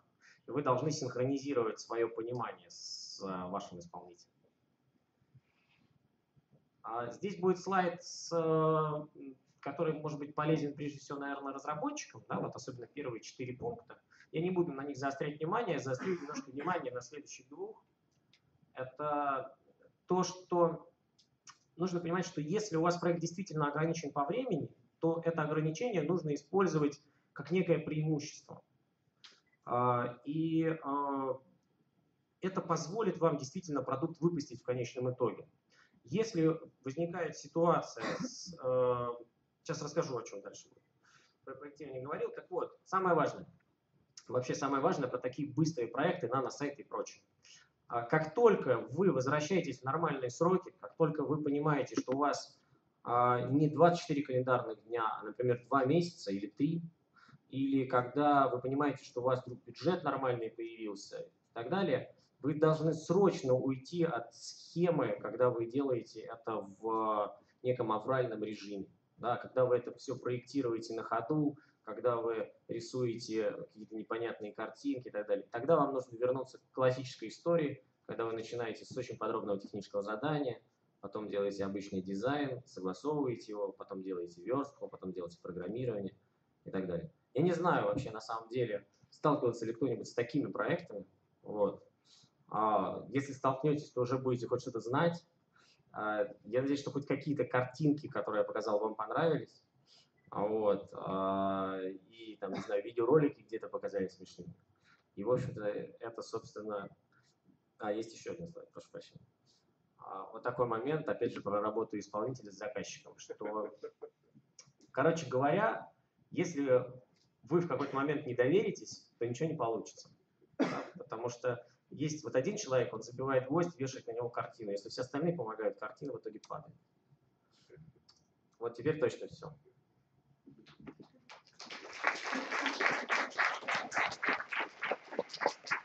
Вы простите, что несколько сумбурно, потому что мы только что прилетели. Есть какой-нибудь вопросик у кого-нибудь? Вопросик обязательно должен быть. Здравствуйте, меня зовут Ольга, у меня очень небольшой вопрос. Из ситуации, которая нынешняя, совсем недавно произошла. Полгода мы делали сайт и делали по, так скажем, традиционно. Причем немножко и неправильно традиционно, потому что вначале была просчитана денежка, а потом уже был создан прототип. Не сделаны никакие вот эти красивущие макеты, которые у вас там промелькнули у вас, да. Потом, когда дело дошло практически до конца, мне стали говорить, что вот этого в ТЗ нет, мы вот какие-то ваши уже пожелания принимать не будем, это дополнительная денежка и так далее. Вернулись на то, что нужно было прописывать ТЗ, а то, что ТЗ на самом деле серьезно и не было прописано, только так какой-то план на 4 листочках, и это считалось ТЗ, и никакие мои просьбы не были услышаны, не было ничего переделано, то потом я наконец услышала о таком волшебном методе Agile, и поняла, что можно, наверное, было со мной по-другому работать, и сами исполнители эту фразу проронили, что, наверное, с вами нужно было по Agile работать. И, соответственно, у меня такой вопрос. Неужели можно с одними работать по Agile, с другими не работать по Agile, с одними делать или в рамках одной компании делать проект как-то традиционно, и тут же в рамках этой же компании, не становясь на принципе Agile, все-таки говорить о том, что, наверное, нужно было работать по Agile. Вот такой сумбурный вопрос. Очень сложно, да. Смотрите, ничего не хочу по Agile говорить, мы не работаем по Agile. Здесь вопрос несколько глубже просто. У нас есть огромное количество веб-разработчиков, их считают там, в количестве, не знаю, там, 4000, 5000 компаний на рынке, там 2 человека уже компания. Я не знаю, с кем вы работали, конкретные вот, окружение этого проекта. Возможно, вы где-то виноваты, возможно, они очень сильно виноваты. видимо, все виноваты, потому что в конечном итоге получилось нехорошо. К сожалению, у нас на рынке очень-очень много некачественной вообще разработки. И с одной стороны, ну, как бы вот совет ко всем может быть, да, что проект по созданию сайта и вообще практически любой проект по созданию дизайна, он обоюдный. Но нужно понимать, что ваш подрядчик, он передает вам экспертизу дизайнера, программиста, верстальщика и так далее, а вы ему передаете экспертизу по собственному бизнесу. И вам вот эти вот вещи действительно нужно как бы согласовывать очень-очень точно. В большинстве случаев у нас огромное количество клиентов, которые приходят, и им первый раз делают что-то очень плохое. И даже после того, как проект делаем мы, практически всегда бывает второй этап, когда мы учитываем те ошибки, которые мы допустили, и клиент, который допустил при проектировании той или иной функциональности, и это все равно выливается в какие-то дополнительные деньги и так далее. То есть, к сожалению, стоит сказать, что, во-первых, очень некачественно, в принципе, на нашем рынке работают, поэтому нужно быть крайне осторожным. И второй момент, то, что, скорее всего, цена владения сайтом, вообще таким продуктом, она впоследствии превысит цену его создания. Поэтому нужно рассматривать создание просто как первый этап. Вот вы сделали, а дальше переделываете в течение всего срока жизни сайта. Ну, там лет 5, например. Дальше делаете опять новый. И, ну, тут как бы рецепта никакой нет. Agile, не Agile. Я завтра попробую про Agile и системы что-нибудь рассказать. Ну, можно еще чуть-чуть, да? Но вот наверняка вы... Вопрос такой, а когда тогда вы озвучиваете денежку? То есть вы вначале делаете эти красивенькие картинки, или вы их тоже за денежку делаете вначале? То есть как, когда? Хорошо, тоже хороший вопрос. Значит, все иногда делают что-то бесплатно, а что-то за деньги. И иногда мы бесплатно можем нарисовать целую дизайн-концепцию и связанные с двумя вещами. Либо я очень хочу этот проект, либо мне нечего делать. Во всех остальных случаях я беру сначала денежку. Есть очень хорошая схема, когда вы вашему подрядчику не платите сразу всю сумму или предоплату вообще за 50% за весь сайт. Бьете проект на маленькие этапы. С одной стороны, это защищает вас, то, что вы в любой момент можете расторгнуть отношения и забрать готовый результат, да, на этом этапе. С другой стороны, вы всегда рискуете о том, что смета вырастет, потому что вы в процессе работы придумаете что-то еще. Ну, то есть здесь как бы и те, и другие защищены. Давайте еще один, потому что вот Максим тоже летел, тоже хочет выступать. А если что, потом в перерыве. Ульяна, я представилась уже, маркетолог финансовой компании. Вы, как коммерческий директор, так или иначе подсчитываете экономическую выгоду. И вот мне, просто мы уже несколько сайтов создавали, все они стандартные, скажу я вам, и особого креатива нет. Но вот мне, как рекламщику, как тоже творческому человеку, конечно, бы хотелось применить вообще в концепции продвижения, но руководство убедить, которое постоянно считает экономическую выгоду, прибыль от того или иного использования, потому что опыт уже был, использования креатива, там в гиде, например, там лопаты выдавали, если вы придете к нам вклады какие-то делать, да, и там уходите со своими прибылью и лопатой для денег. Вот. Но о гиде заговорили, но продажи не увеличились. Как мне убедить руководство и как просчитать эту экономическую выгоду, прибыль? Хорошо, значит, смотрите, то, что вы говорите про лопаты, это имиджевый проект. У имиджевых проектов прямую экономическую выгоду практически невозможно просчитать никогда. И она как бы выражается в реальной продаже сильно потом. Классно сказал, ну ладно. Вот, мне очень нравится сайт kuvalda.ru, и можно посмотреть вообще на этот интернет-магазин. Они огромные деньги тратят на содержание собственного отдела, который занимается продакшеном, поэтому именно магазину, который, собственно, и сайт интернет-магазина делает. И делает огромное количество публикаций сторонних. То есть они сделали из проекта не только магазин, но и контент-проект. А потом мы стали делать для них некие спецпроекты. Да? Но это такая большая машина, которая до сих пор, честно говоря, скажем так, в конкретике, например, цифр, ее нельзя выразить, потому что, во-первых, они параллельно делают скидки в магазинах в розничной сети своей.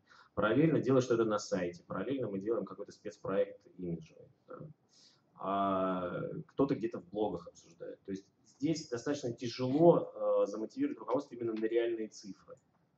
Да? Но какие-то вещи можно пробовать, и они могут в конечном итоге понравиться. Потому что в любом случае любой промо-проект, его можно трансформировать, не знаю, в генерацию так называемых лидов, например, на анкеты собрать или еще что-то. Ну, сложно сходу так ответить. Можем потом, да, пообщаться. Это очень интересная тема. Все, давайте я передаю микрофон. Спасибо большое.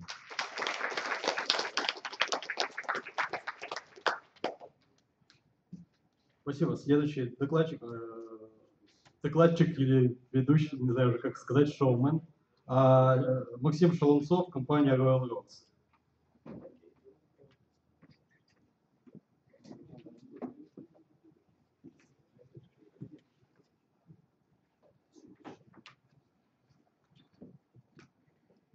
Так, пока у нас маленькая техническая пауза, я напоминаю, что Сергей и Максим завтра ведут двойной мастер-класс. Вопросы, которые будут обсуждаться, вот как раз вот те самые наболевшие, то есть как заказчику и исполнителю наконец-то договориться друг с другом, как доверять друг другу. Как сделать так, чтобы в итоге потратить поменьше нервов и поменьше времени все получить. Раз. Вау. Всем добрый день. Меня зовут Максим Шалунцов. Я, наверное, начну с того, что представлюсь, потому что, конечно, вы меня тоже не знаете, я вас не знаю. Это очень здорово, что таким не солнечным днем. Хотя мы с Сережей летели, солнце есть над облаками. Надо об этом помнить в нашем климате, потому что это очень важно. Больше будем улыбаться и лучше друг с другом ладить и работать. Я возглавляю компанию Royal Roads. Мы тоже базируемся в Москве и Санкт-Петербурге, но в отличие от Сережиной компании не входим в десятку, может быть даже и пятнашку, и тридцатку, и базируемся в другом сегменте, как раз сайтов за более низкие деньги, потому что очень большое количество людей не имеет бюджетов, не то что в 600, 300 тысяч не имеет. У людей бывает и 100 тысяч нет, но у нас 100 это там нижний предел, обычно там от 200 и выше. И я вижу в этом такую социальную миссию, что мы несем такое хотя бы понимание качества, правильного отношения, чуточку в массы. Потому что для многих из вас, поднимите руки, а кто представляет вообще вот заказчиков? То есть из вас, те, кто сталкиваются. Ага. А разработчиков? Ага, где-то еще треть не подняла, понятно. Следят. Вдруг там, знаете, митинги, там все дела, где-то запалился. Вот. И я хотел начать сразу свою тему с такой, по своей тематике пойти, но вот просто то, о чем Сергей говорил, касательно Ольгина вопроса, он меня тоже задел за живое, потому что это на самом деле всегда наболевшим. Это диалог. Диалог того, что мы приходим к врачу. И часто мы начинаем думать, что врач не понимает того, как нас лечить. А самое плохое, что как диагностировать.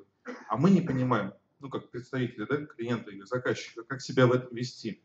Но при этом все-таки, наверное, огромное значение здесь имеет это перед тем, как пойти к этому врачу, о нем немножко побольше узнать. Я думаю, завтра мы посвятим мастер-класс именно этим вопросам, как быть хорошим заказчиком и, наверное, как быть хорошим исполнителем с точки зрения качества. Потому что где-то мы начинаем нарушать границы, где-то мы их переходим и вторгаемся в ту зону, которая реально приводит к тому, что качество получаемого нами продукта портится. Мы начинаем говорить, нам стоматолог говорит, что у нас 6-й зуб, а мы говорим, нет, 5-й сверли. И не спорь, я плачу. И бедный врач, уже проклиная Гиппократа, свою совесть, все на свете, начинает сверлить нам 5-й зуб. А на следующий день мы приходим к нему, или еще лучше к его начальнику, и жалуемся, что боль осталась. Но и вы все понимаете, что это реальность. И сталкиваемся мы с этим не только касаемо интернета, а и многих вещей, которые нельзя оценить. Купить 10 кирпичей и посмотреть, что они сломаны или не сломаны, гораздо проще, чем сделать сайт. Почему один стоит 1,5 миллиона, другой стоит 100 тысяч, третий 20? Откуда такая совершенно градация? И тут мне вспоминается одна история. такой художник замечательный, Сальвадор Дали. Он был молодец, он умел еще продавать свои картины, в отличие от многих других, которые сейчас миллиарды стоят. Он плыл на корабле в круизе. И к нему подошла женщина и сказала: я вас узнала. Вы замечательный художник Сальвадор Дали, напишите мой портрет. Я не бедная женщина, я вам заплачу. Он говорит: не вопрос. Они сели, за 15 минут он сделал скетч. А она говорит: потрясающе, сколько стоит? Он говорит: $10 000. Ну, на тот момент это вообще колоссальные деньги, гораздо больше, чем сейчас. Она опешила. Говорит: ну вы вообще нормальный человек? Говорит: ну не может столько стоить. Вы 15 минут меня рисовали, ну какие 10 000? Он на нее так посмотрел снисходительно и говорит: девушка, чтобы написать ваш портрет, я работал всю жизнь. Понимаете? Вот, может быть, в этом есть какая-то определенная степень оценки. Далее я все-таки перейду к файлам, чтобы что-то показать и быть максимально полезным. Ой, входа нет. А был. Спасибо. Это, хочется сказать, переходничок, да? Ну, давайте поговорим вот про креатив, о том, что говорил Сергей. Я, наверное, составлю ему такую антагонистскую историю, немножко только без негативных настроений.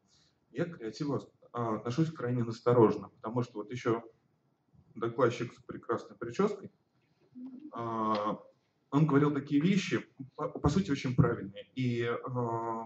Но в них я вижу некоторые опасения. Я всегда очень прагматично ко всему отношусь. Когда мне говорят: давай, пойдем прыгнем, с моста. Я сначала все оценю с этим еще. Но и касаемо блогов и всего прочего, если ты хочешь что-то выложить или что-то написать, я предпочитаю сесть и подумать перед тем, как это сделать, потому что если вы читали у Артемия Лебедева Твиттер есть, там почесал правую ногу, через 5 дней почесал левую ногу. И так весь Твиттер, то есть он все продолжает чесать, по-моему, года 2,5. А он на самом деле простебал вот эту историю того, как люди начали выкладывать ненужную информацию, информационный мусор. Да? И вот тут я плавно уже подхожу к своей теме, потому что креатив создать, это надо, многое надо. Всю жизнь работать, да, потому что и учиться, и еще что-то выжигать из себя, думать, анализировать. Вот когда Сергей показывал видео, вы прекрасно видели наглядно, да, что происходило. То есть люди собирались, устраивали брейнсторм, потом от идеи переходили к реализации. Реализация — работа руками. Веб-дизайн, сайт, компьютер, цифра, работа руками. Бум. Тут, кстати, начинается понятно, почему это может столько стоить. Мы не сторонники обычно работы руками, но я покажу один пример. Я уже про него забыл, но благодаря Сереже мне он вспомнился. Вот, ой, как странно все отображается. Это мы делали для группы Ленинград и Сергея Шнурова. Такая безумная была концепция, потому что они там ушли со сцены, а потом вернулись, и Сергей сказал: нам надо вот прям вообще какой-то, прям совсем делать. Я не знаю, честно говоря, были там запрещенные препараты у дизайнеров или нет, но подозреваю, что могли быть. А вот как это делалось? То есть, правда, взяли, сфотографировали, вырезали кропотливо, но это им был кайф. Это некий фан определенный, и, наверное, он у всех нас должен быть, кроме бухгалтера. И у них тоже, но им надо быть осторожнее. Конечно, конечно. Вот, давайте я перейду к основной своей теме. Я, наверное, попробую очень приземленно рассказать о том, что сегодня нужно знать, наверное, понимать, когда работаешь с интернетом, чтобы это могло тебе помочь при создании сайта, при вообще какой-то задаче, да, там, истории. Те вещи и то, что существует, что сейчас наиболее, наверное, важно. Одна из них, все они рождаются из проблем существующих. Вот одну мы с вами проговорили, это информационный мусор. Помните, как раньше было модно слоганы? Это сейчас тоже есть. Coca-Cola, Русское радио, все будет хорошо, Toyota, управляй мечтой. Но раньше придумывала каждая маленькая компания, садилась и начинала с того, что она придумывала название, миссию и слоган. Но сейчас, вот, если вы заметили, немножко перестали уже. Все отходит дальше и дальше. Почему? Потому что эти все слоганы слушать невозможно. То есть, ты продаешь там, что-то небольшое, да, у тебя там лавочка. Какой там слоган, слушай. Продаешь хорошо, молодец, называешься как-то, хватит. Не надо больше с этим, потому что все слушать по 1000, по миллиону, да, с каждой радиостанции мы не можем, мы не запомним. У нас не хватит на это места. Поэтому одна из вот этих проблем, количество информационного мусора, ведет ко многим тенденциям в дизайне и, соответственно, в веб-дизайне тоже. Одна из них, это привело к созданию микросайтов. Кто-нибудь из вас слышал, что такое микросайт? Ага, я понял. Ну, это сайт-визитка. Я вообще никогда не понимал это. Ну, я визитку всегда воспринимал полиграфично. 2 человека слышали, если кто-то не оборачивался. Смотрите, я думаю, что видели из вас гораздо больше. Просто называется, вот Сергей тоже сказал, что я как не в курсе, что это такое, так же, как я был не в курсе, что такое наносайт. Я подумал, что наносайт это за нанобюджет. Вот. Но не видно, правда, никогда. Микросайты – это, по сути, сайт, размещенный на одной странице. Он содержит всю нужную информацию и не содержит ненужной. И вот к этому самому вопросу и посвящено наибольшее времени. Что для вас является ключевым? Ну, указать собственный телефон, чтобы вам поступали звонки, вероятно, очень важно. Указать адрес, чтобы и карту проезда в случае, если это, ну, как бы не Ленина, дом 2, вероятно, тоже нужно. Если вы продаете что-то либо у вас есть какое-то портфолио, да, показать свои фотографии, это, наверное, тоже крайне важно. Но тут начинает возникать вопрос, а сколько, 50 или достаточно 5, чтобы произвести впечатление? И вот самое сложное, знаете, это такой чеховский метод, да? Ну и как у любого скульптора, отсечь все лишнее. Вот садиться и продолжать каждый раз текст. Например, скажем так, у вас есть ресторан итальянской кухни, да? И вместо того, чтобы писать огромные тексты о себе, какие там молодцы и прочее, вы можете просто вот под логотипом написать «ресторан итальянской кухни». И все поняли. Ну, то есть мы понимаем, что вряд ли это суши, наверное, пицца, паста, там что-то еще. Можно показать позиции меню, да? Но зачем показывать все 50, особенно напитки, если они там типовые, когда надо показать именно то, что берут. Я попробую сейчас на примерах. Не очень, честно говоря, понятно, почему отображается все таким странным образом. Наверное, есть у этого какое-то объяснение. Ой. Плюсик? А он есть? Нет? Вот шайтан. Слушай, а все равно нет. Может, еще вот так вот сделать? Ну да, вот это больше на правду похоже. Извините, просто я с проекторами обычно с презентациями работал, а сегодня мы летели вместе и как-то не получилось. Вот это пример как раз ресторана итальянской кухни. На первом самом экране мы видим с вами, это пример микросайта. Да, я сейчас покажу подробнее, чем он еще отличается от других. Мы видим слева в верхнем углу логотип. Дальше мы видим, это некое позиционирование. Позиционирование вообще это очень важно. Оно заменяет слоган. Чем бы вы ни занимались, завод безалкогольных напитков. Не знаю, компания предоставляет услуги там, бухгалтерия и юридическое сопровождение. Там, да что бы ни было. Да? Вот это можно в 3 словах уместить, ну или в 5, и это будет всем понятно и нужно, будет лучше всего. Далее идут основные пункты меню, которые как бы крайне важны. Тут же сразу контакты для возможности позвонить и фотографии. Фотографии я, боюсь, не буду сейчас показывать, потому что, боюсь, можете нафиг слететь и вообще страшно будет. Но они дают имиджевое представление о том, что есть. Тут же 3 блока выделены наиболее по приоритетам, то, что они хотят продвигать. Завтраки, заказ столов, да, там, ну и от шеф-кондитера, итальянские куличи. Забавно, старый. Дальше идет текст. Ну, по мне, как бы, кажется, что вообще одного абзаца было бы лучше, но о себе говорить всегда хочется больше, если уж начал. Фотография шеф-повара, тут дело каждого. И вот видите, смотрите, мы с вами переместились вот с первого экрана, да, ниже мы на той же странице, но у нас появилось меню наверху, навигационное. И оно нас всегда сопровождает. Вот сейчас мы в разделе рестораны, сейчас мы уйдем чуть ниже. Здесь мы смотрим там, фотографии залов, вот мы уходим в контакты, и вот он действующим разделом. Да, если нам надо вверх, он плавно перемещается. До ужаса простой метод.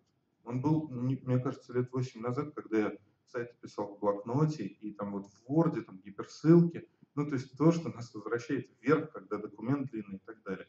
Но почему это удобно? Потому что это экономит время. Не нужно делать лишних кликов.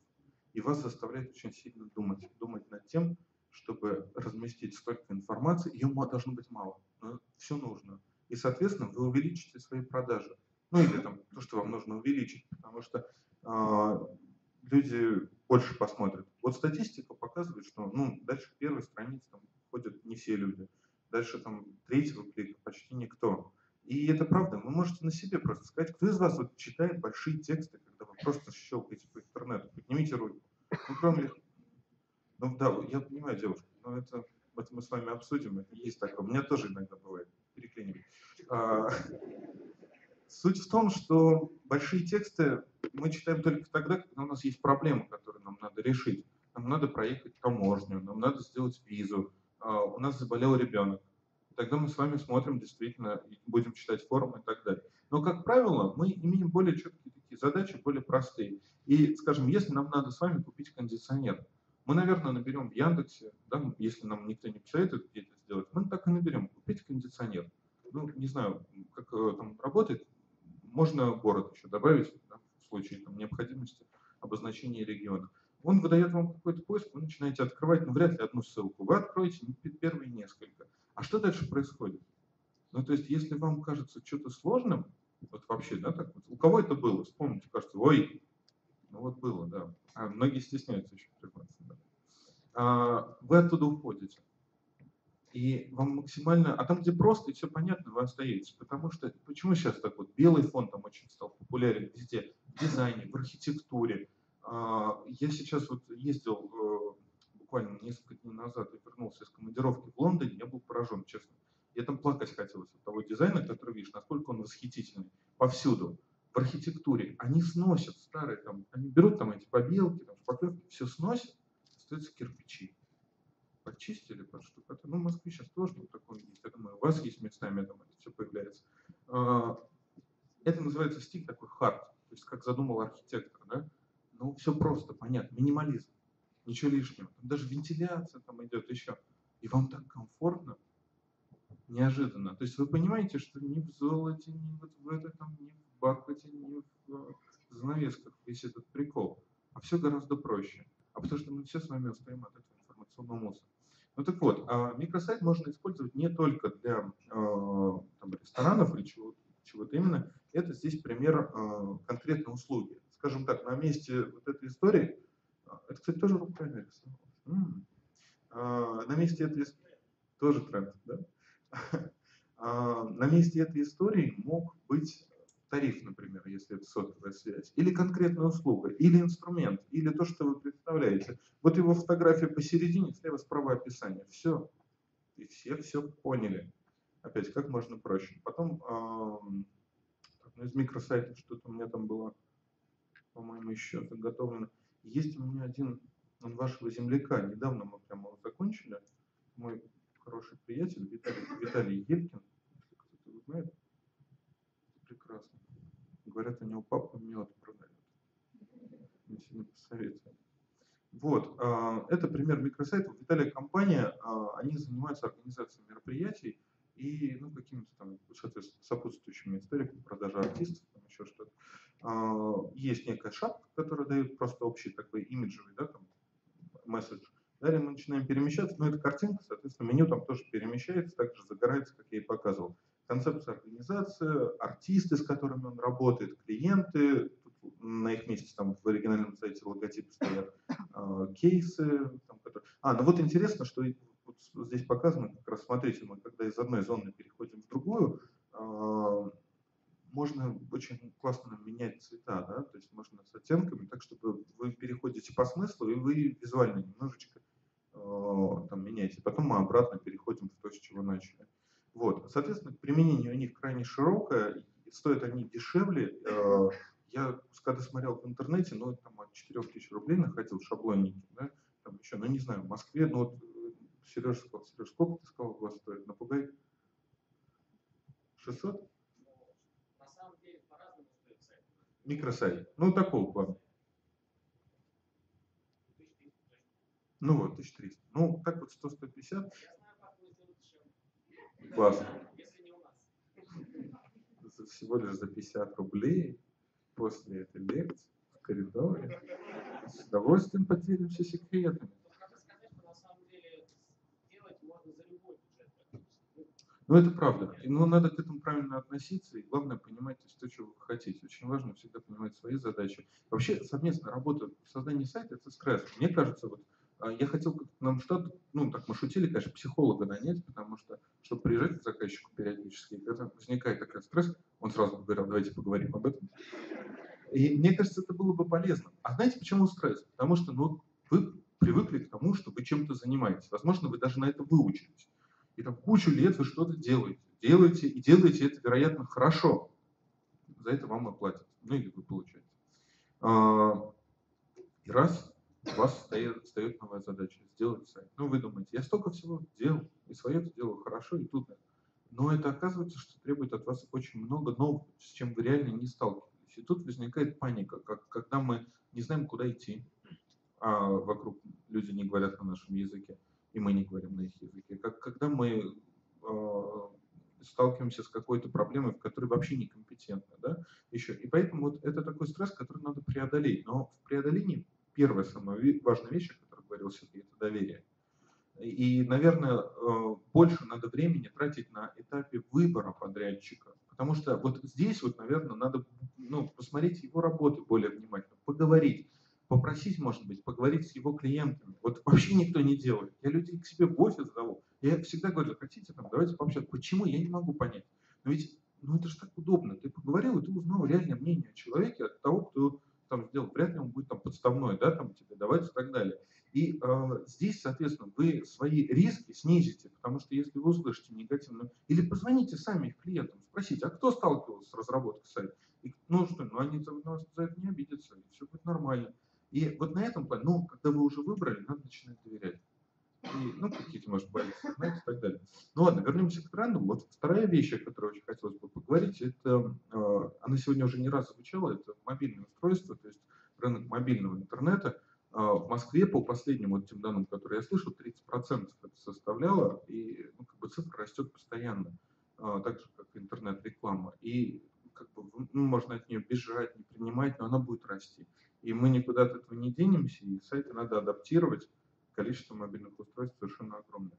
Вот здесь я подготовил такой вариант. Это для сайта есть хоккейный клуб ЦСКА, а под ним есть клуб «Красная армия».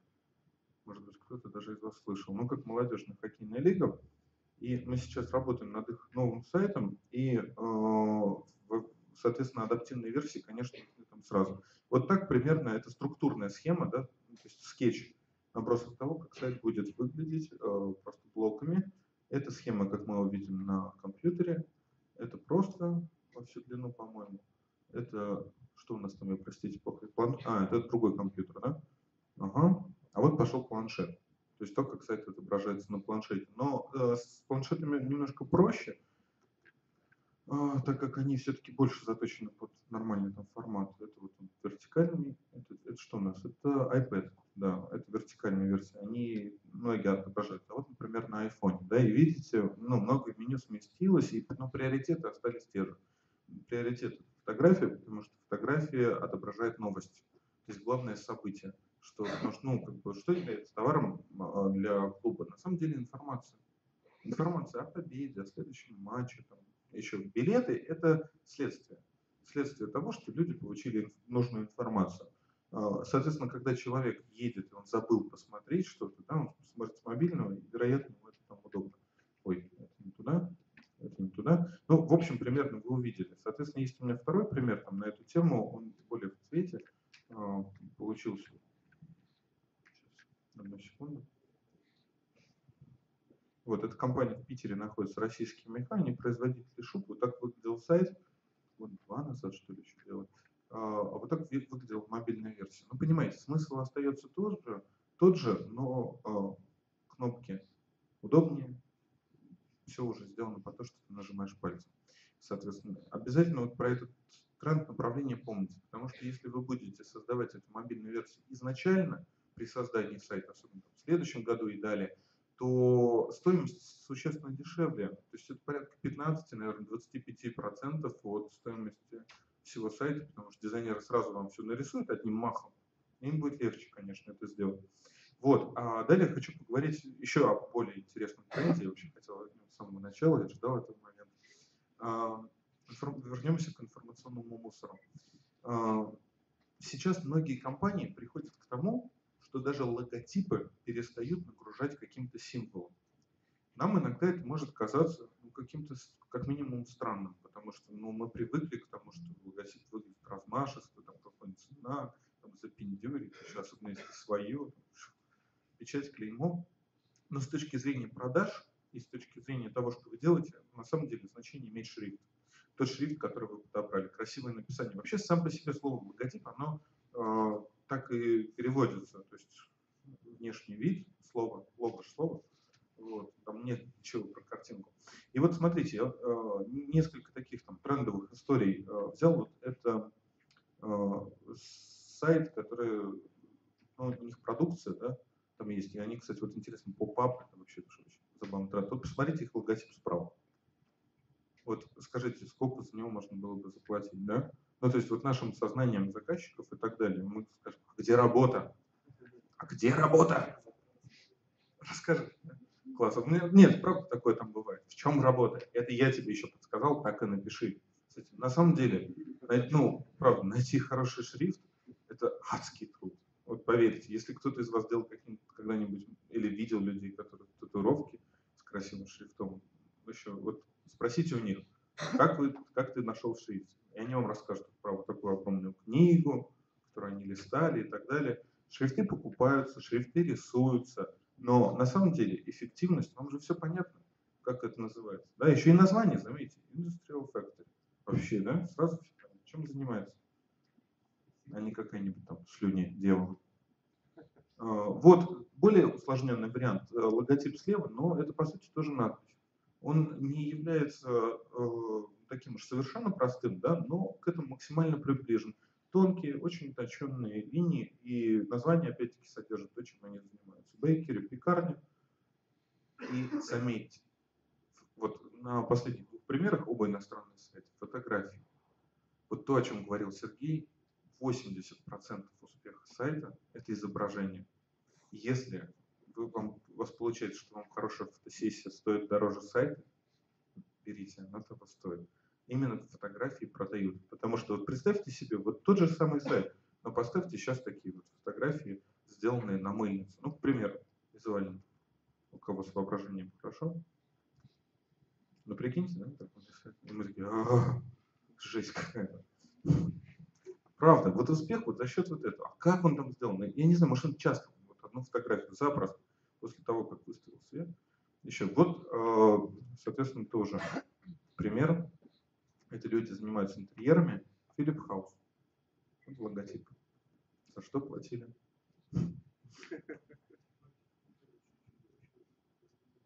Да, ну не всегда. На самом деле, я вам скажу, у нас был случай, может быть, даже найду работу, если это получится. Театр мюзикла открылся в Москве, там такой слоган у них был замечательный, мой приятель придумал его. Теперь у мюзикла есть дом. Это реально прикольно. Ну, то есть никогда не было, в мире нет театра мюзикла, где мюзикл будет идти репертуарно. Там, 7 дней один, 7 дней другой, там, или 2 недели. Там очень сложный монтаж декораций, из-за этого сложно. И он придумал офигенный слоган. Теперь у мюзикла есть дом. Реклама по всей Москве. Но там такие сидят функционеры, и они решили улучшить слоган, после чего, конечно, просто смешно было слышать. Теперь у мюзикла есть дом в Филях. Ну,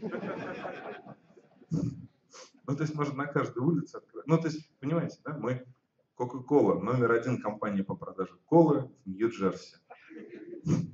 На весь мир так забубение. Ну, то есть, вообще локализация это всегда очень плохо. Вот я сегодня летел из Ижавия, я так удивился, думаю, забавно. Ну, то есть, они же вряд ли куда-то еще больше летают. Ну, то есть, Удмуртия и все направления. Но они не могут расшириться. Та же самая ситуация была с авиакомпанией «Сибирь», которая нынче S7. Знаете эту историю?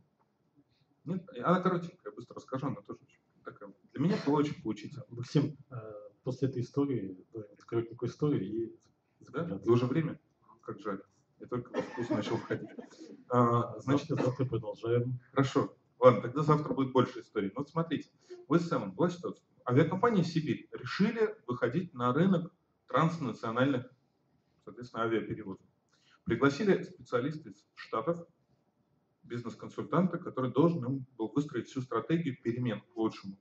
Парень приехал, взял очень много денег, очень много, я думаю, там 6-значная история, и сказал одну вещь. Сказал, поменяйте название. Первый пункт. Иначе мне нечего с вами работать. Они ему сказали, ты что? Ты вообще понимаешь, куда ты приехал? И кто мы? Мы сибиряки. Это, чувак, в крови. Ты не понимаешь просто. У вас нет такого ощущения патриотизма, как Сибирь. Это не область, это там не... В общем, они его прогрузили. Он им сказал: парни, ну окей, ну тогда не надо лезть на транснациональные перевозки, потому что компания с региональным названием не может заниматься транснациональным. Но в итоге они решили ему довериться. S7, на мой взгляд, сейчас одни из самых ярких вот этих салатовых самолетиков, которые летают, совершенно прекрасно. Хотя исключение из правил Nokia. Nokia — это маленькая деревушка в Финляндии. Там все знают. Но они взяли как бренд, в принципе, как Рамштайн, как название, да, там, с группы. Это значение имеет. Но Сибирь все знают, все понимают во всем мире, и поэтому действительно правы. Да, вот все сейчас. Все на завтра. Столько вкусного. Ладно. Давайте, наверное, вопросы быстренько и коротко, если у кого есть. На нем не, вот смотрите, вот самый ключевой момент, на нем немало информации, на нем достаточно информации.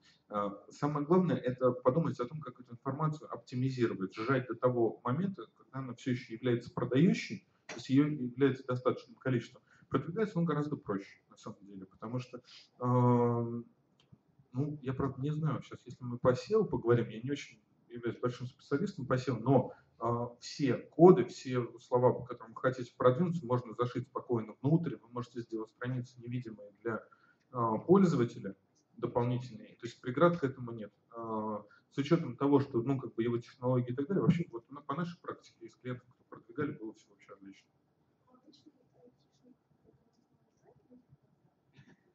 Они такие же, даже проще. Правда. Обычно не знаю. Есть такие, но это правда. Рынок с большим количеством аферистов и очень странных людей. Что, ну, правда, когда ты приходишь и так рассказываешь.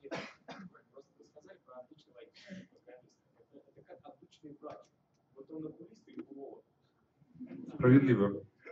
Ваш обычный айтишник, он кто? Ну, то есть неприятно, когда уролог в глаз тебе смотрит. Лучше уж в уши. Еще давайте, я быстренько, пока Григорий Наумович. Ой, у меня, кстати, как раз вот мы в школе с вами Я хотела бы уточнить. Это я. Наталья. Как? Наталья. Я хотела бы уточнить по поводу мобильных устройств. Вы это все проговорили. Мобильную версию сайта сразу включать в разработку? Или это будет все-таки автоматически, как если дизайн будет простым? Нет, автоматически она все равно не будет, потому что экранчик у вас все равно меньше. Ну, то есть вам будет не так удобно. Лучше, конечно, начать сразу про разработку, проговаривать это все на берегу и договариваться о том, что это вам нужно. Прописывать процесс. Прописывать это, да, в договоре или в техническом задании. Но поверьте, вот честно, вот мой опыт в договоре, вот правильно, да, вот это было написано, это последняя фраза. Вот что не пиши в договоре, у меня в другая компания еще есть своя, там мы первые большие истории компании делаем. Что не прописано в договоре, всегда можно обмануть. То есть, если человек порядочный, то ты будешь работать порядочно. Если не порядочный, всегда... Это вы как дизайнер говорите сейчас? Да я вообще не дизайнер.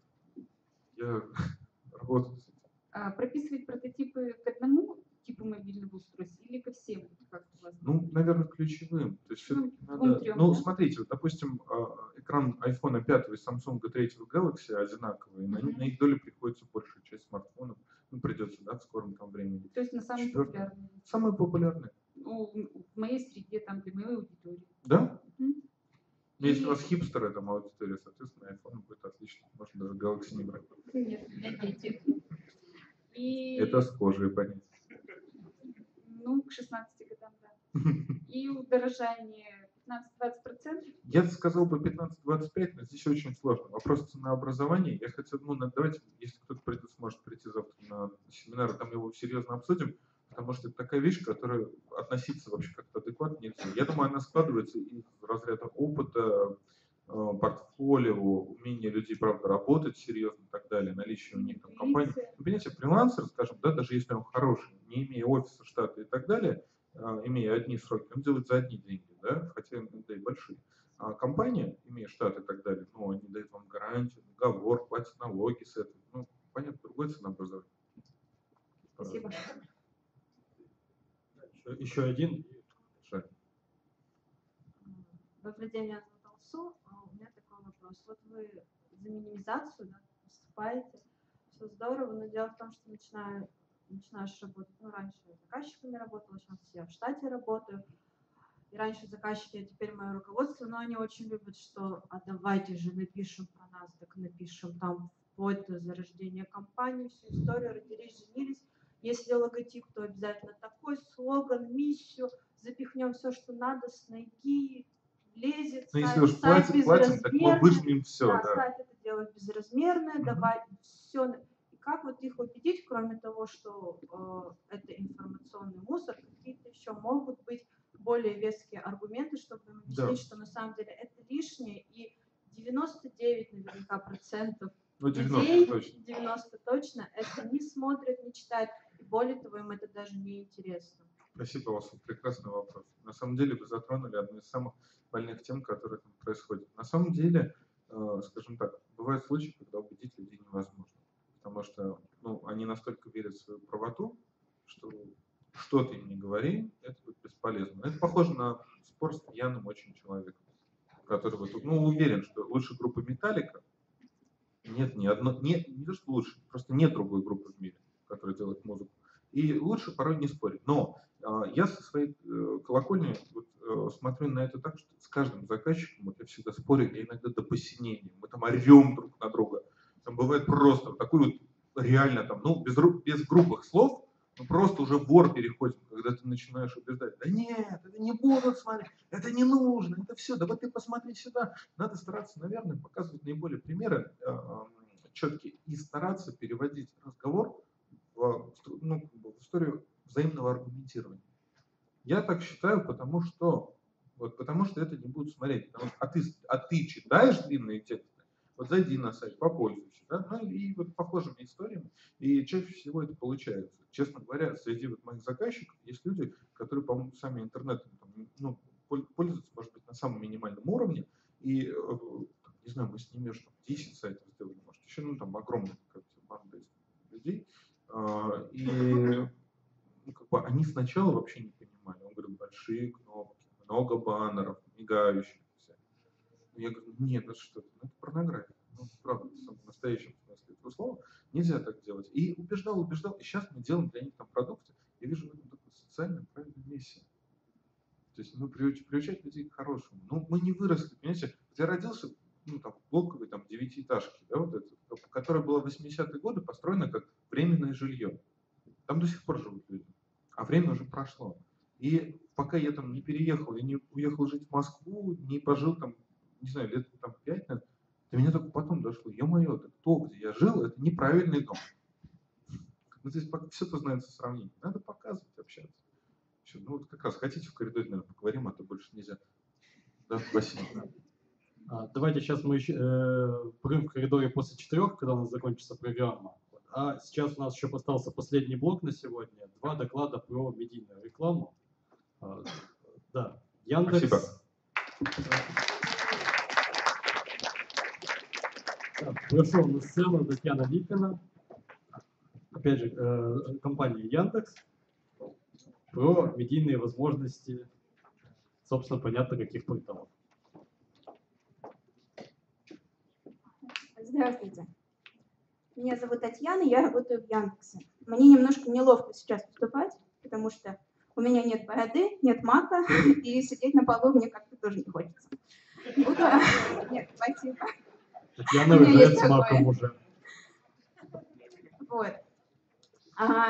Тем не менее, говорить мы будем на самом деле примерно на те же темы, только немножко с другой точки зрения. Вот все, что говорилось. Так, мне надо пульт. Так, техническая заминка, пульт я нашла. Говорили до сих пор о том, как спорят в спорах между заказчиком и исполнителем рождается истина. То есть как рождается красивый сайт, который максимально с точки зрения вас отвечает задачам брендирования вашей компании. Вот. По сути дела, бренды, они бывают везде. То есть это есть масштабные мировые бренды, такие как Coca-Cola, есть бренды федерального масштаба, есть бренды регионального масштаба, которые в своем регионе пользуются известностью определенной. Помните, как эта фраза звучит в оригинале? большому кораблю большое плавание, да. Есть другие тоже варианты. Поддержу эту тематику такой вот картинкой и немножко таким отвлеченным рассказом. Эта картинка, это не скачано из интернета, это реальная фотография, которую мне дали мои друзья. Они буквально месяц назад вернулись из плавания по Атлантическому океану. Ну, в общем, вот так это выглядит, так это все прекрасно. Вот это про плавание. Скажете, при чем тут бренд? При чем тут реклама? Вот смотрите, давайте сначала я вам задам вопрос. Как считаете, вот можете в 2 словах сказать, что такое бренд и самое главное, в чем он выражается?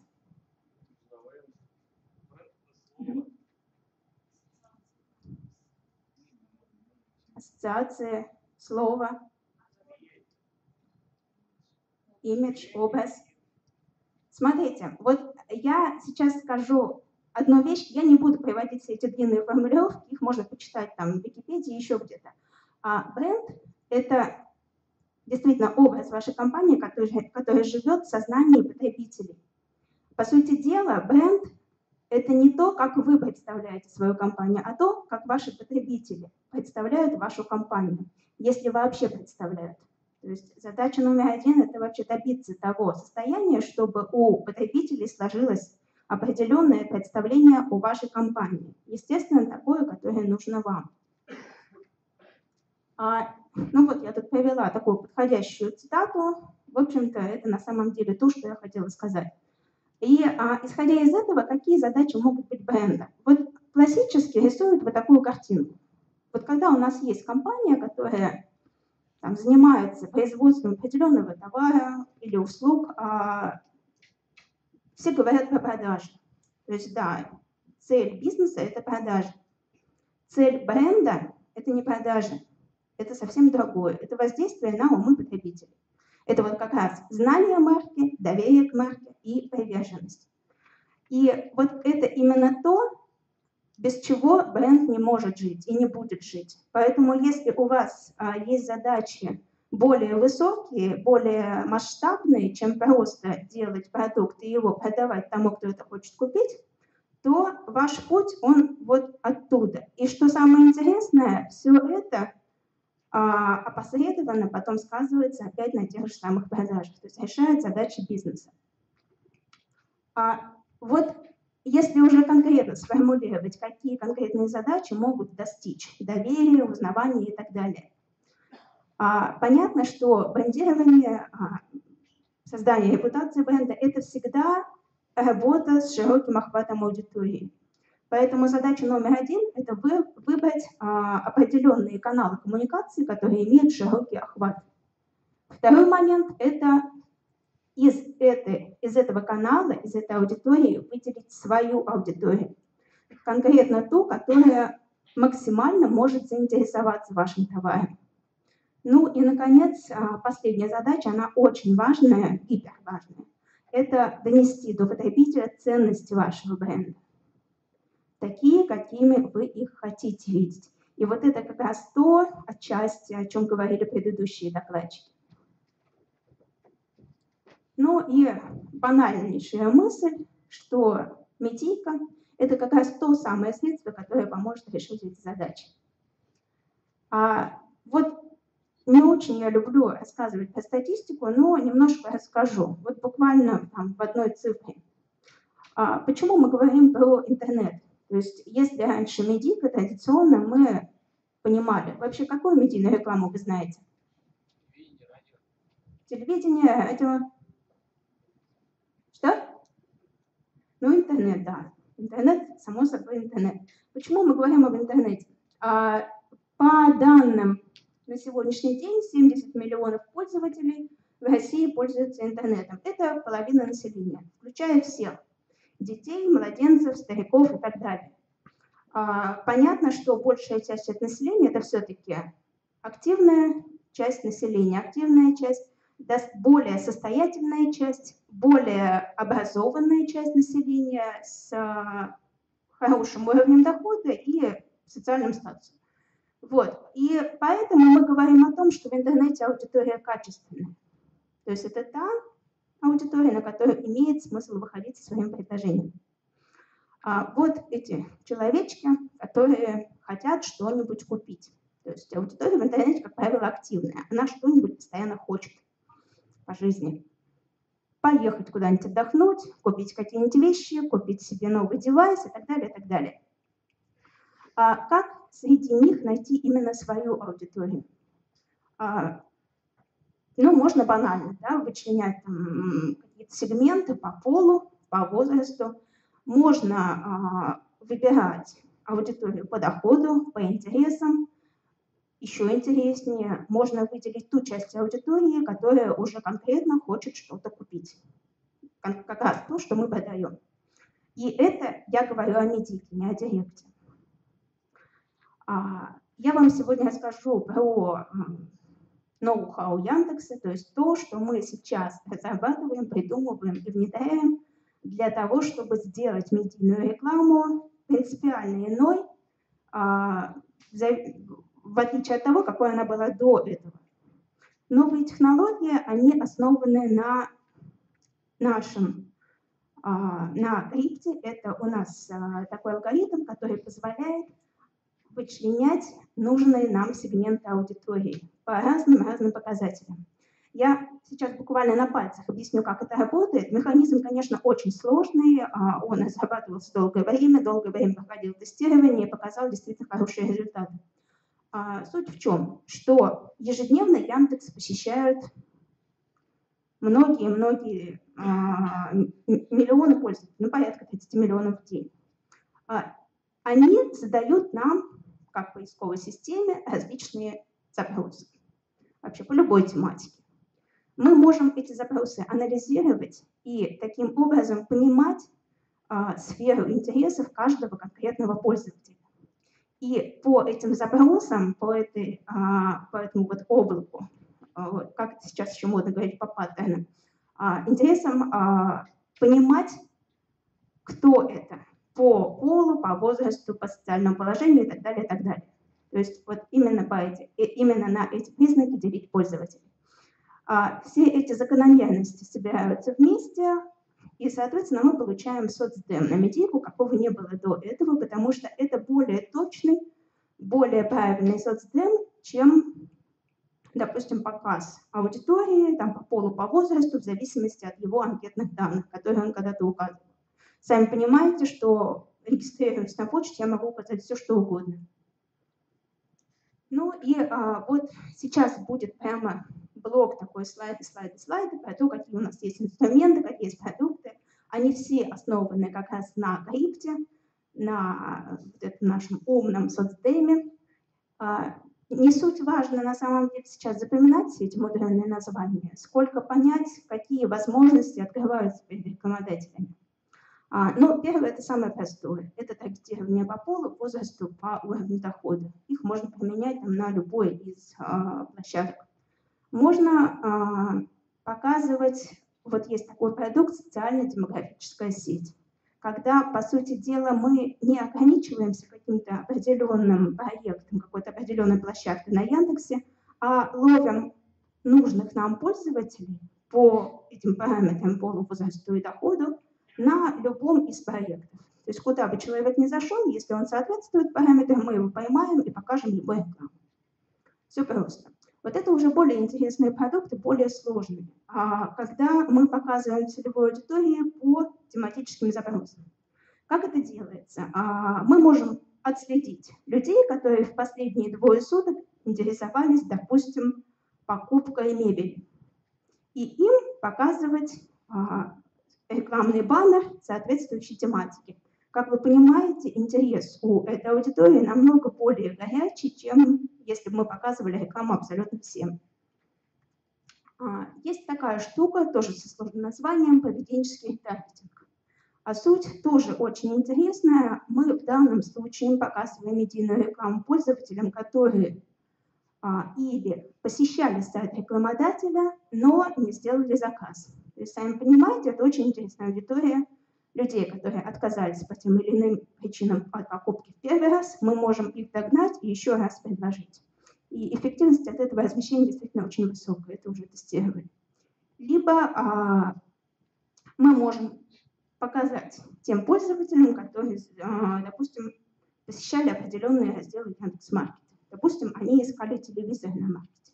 Мы их догоняем опять же и показываем им телевизор. И вот такая еще есть штука — аудиторные интересы. В данном случае мы на протяжении не 2 часов, не 2 дней, а длительного периода понимаем, что интересует пользователя. Допустим, это женщина, которая периодически задает вопросы про рецепты, про детей, про болезни детей и так далее, и так далее. Мы понимаем, что ее аудиторный интерес — это семья, и будем ей показывать какую-то рекламу, рассчитанную как раз на товары для семьи, ну и так далее. То есть сам механизм, я думаю, понятен. Вот, я вам сейчас рассказала, какие есть прекрасные продукты на Яндексе, но спешу вас тут же огорчить. Пока эти продукты новые. Они буквально в октябре, вот последние из них только в октябре запустились, и наша система еще не научилась показывать вот по этим принципам на маленькие регионы. То есть пока все это применимо, как правило, в масштабах либо всей России, либо Москвы, либо какого-то определенного набора регионов с хорошим трафиком. Потому что чем больше выборка, тем точнее попадание. Но мы на этом не останавливаемся, естественно, система будет развиваться, и мы уже сейчас рассматриваем возможности того, как вывести все эти продукты на небольшие регионы. И я думаю, действительно будет интересно и результативно для вас, как для рекламодателя. Ну и, собственно, если говорить уже о предложении для регионов, у нас есть тоже медийка, региональный баннер, когда мы показываем нашу медийку, наш товар пользователям в одном конкретном регионе. Почему это интересно? Потому что, во-первых, вы, опять же, не привязываетесь к какому-то определенному проекту, вы отлавливаете пользователей на любом из проектов, где бы они ни появились. Более того, это минимальная стоимость, то есть это действительно самое дешевое из предложений Яндекса. Вы одновременно представляете 3 формата и вот показываете на всех этих проектах. Это действительно эффективно в случае, если вы решаете задачу массового охвата. Вот. Так, да, я постараюсь обязательно ответить на вопросы. А сейчас хочу рассказать вот о чем. Мы, когда говорим о том, что медийка бывает разная, то есть бывает телевидение, наружка, пресса и так далее, и так далее. Есть интернет. В чем разница? В чем сильные позиции конкретно интернет? Вот для наглядного понимания я это вывела вот прямо списком. Во-первых, сами понимаете, когда вы едете по дороге и мимо вас мелькают щиты, вы не успеваете отлавливать каждый из них, если вообще вы озадачиваетесь тем, чтобы смотреть на рекламу. В лучшем случае у вас есть несколько секунд, чтобы поймать изображение. В данном случае вы сидите перед компьютером, у вас время контакта не ограничено. Второй момент. Ваше внимание сосредоточено на экране. То есть, опять же, в сравнении с наружкой, вам не надо следить за движением, за машинами, за светофорами и так далее. Вы видите вот экранчик перед собой, вы в удобной обстановке. Опять же, если сравнивать с телевидением, но когда рекламная пауза на телевидении, это известный всем факт, что люди занимаются в это время какими-то своими делами. Когда возникает у вас на экране монитора реклама, вы не встаете и не уходите. Ну и, наконец, тоже преимущество интернет-рекламы, то, что если пользователя заинтересовала продукция, он может сразу же перейти к вам на сайт и ознакомиться более подробно. Вот я вам покажу, опять же, о качестве, да, о качестве контакта с аудиторией. Очень многие рекламодатели говорят, что мы пробовали медийную рекламу, не работает, никакого эффекта нет, никто нас не видел, никто нас не помнит. Когда спрашиваешь, а где именно? Вот я так кину камешек в огород сайта 116. На самом деле это проблема не конкретно сайта 116, это проблема практически всех региональных сайтов, в большинстве случаев. И когда заходишь на сайт и понимаешь, что вот он размещался вот где-то там, третий слева, И если даже посчитать количество рекламных баннеров на одном экране, то у меня вот я насчитала вчера. 8 баннеров, 2 тизера, 11 картинок, логотип, собственно, своего сайта, и это только на первом экране. Если вы будете прокручивать ниже, вы увидите не меньше. Соответственно, здесь и появляется такой термин, как баннерная слепота, когда ваша страничка портала, как новогодняя елка, переливается всеми шагами, вы ничего не видите и не в состоянии ничего воспринять. Ну вот пример баннера на Яндекс.Новостях, пример баннера на Яндекс.Погоде, на почте, ну и много-много других площадок. Для них есть одни общие принципы размещения. Это всегда только один рекламный баннер на странице, вне зависимости, в каком проекте вы размещаетесь. Это всегда баннер на первом экране и всегда самый крупный графический элемент на странице. Ну, исключение составляют Яндекс.Карты. Там понятная причина, формат такой. Ну и как бы все, что говорили о минимализме, это у нас тоже применимо. Действительно, прозрачный дизайн страниц, который не отвлекает пользователя от главного, зачем он туда пришел. Эффективность. Кто-нибудь думал о том, как вообще считать эффективность от медийной рекламы? Давайте прям так это попробуем накидать какие-то идеи. Угу.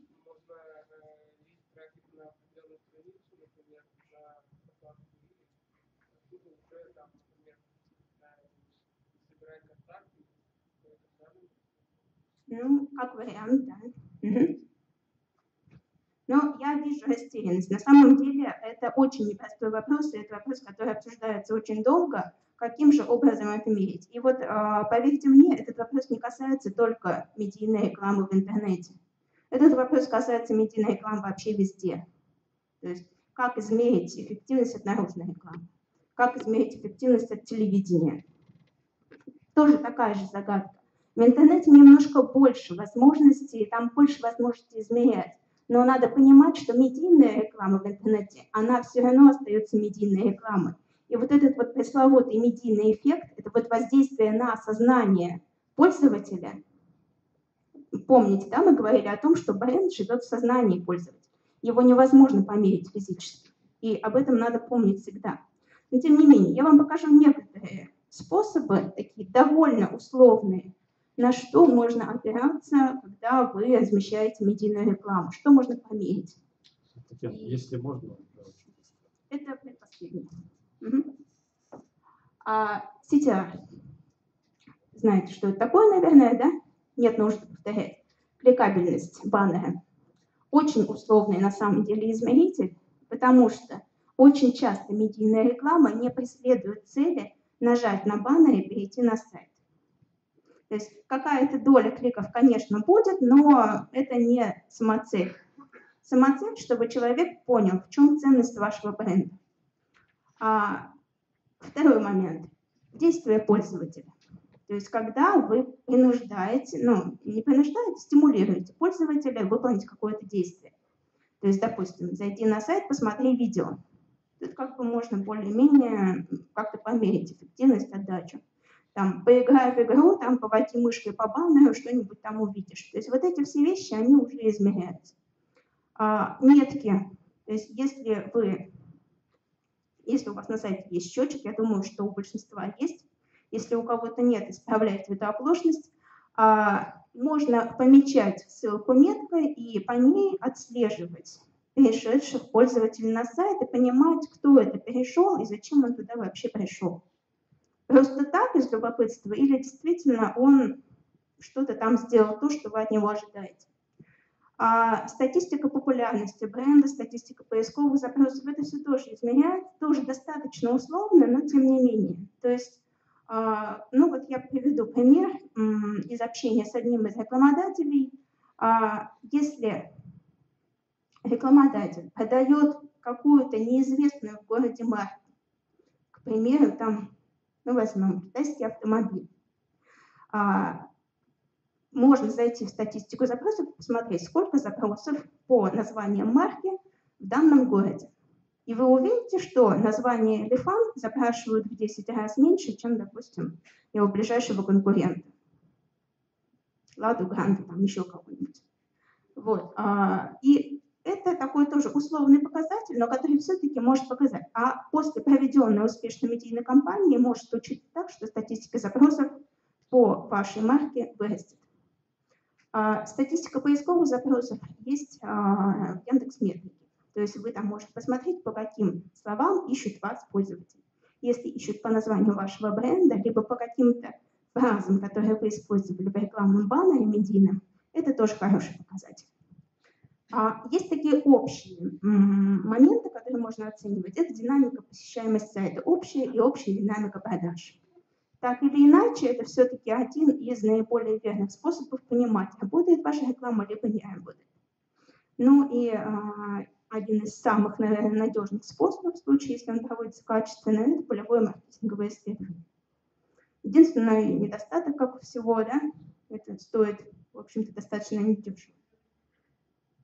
Ну и еще раз хочу предостеречь, что все эти параметры оценки эффективности медийной рекламы надо применять с большой осторожностью, потому что есть риск ошибиться.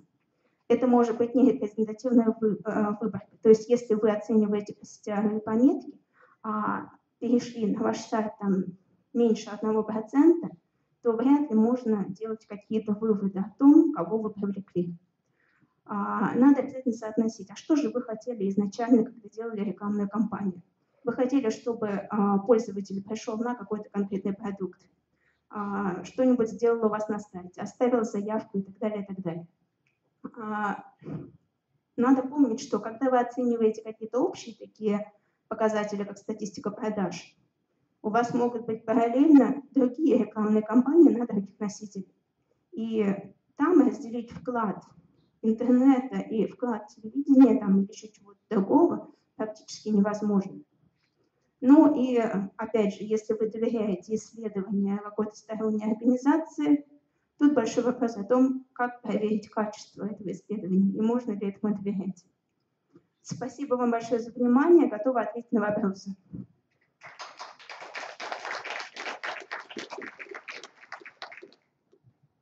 Спасибо, Татьяна. Давайте, может быть, вопрос уже мы зададим сразу же после завершения в кулуарах. У нас остался последний доклад. Так, вот меня лишили слова. Да, я прошу прощения, но буквально через 20 минут можно будет свободно поговорить со всеми докладчиками. Да, коллеги, я еще здесь. Если есть вопросы, пожалуйста, обращайтесь. Спасибо большое. Да, спасибо, Татьяна, большое. И я прошу Александра Ермолаева продолжить тему медийной рекламы теперь уже на примере нашего регионального портала ижевск.ру.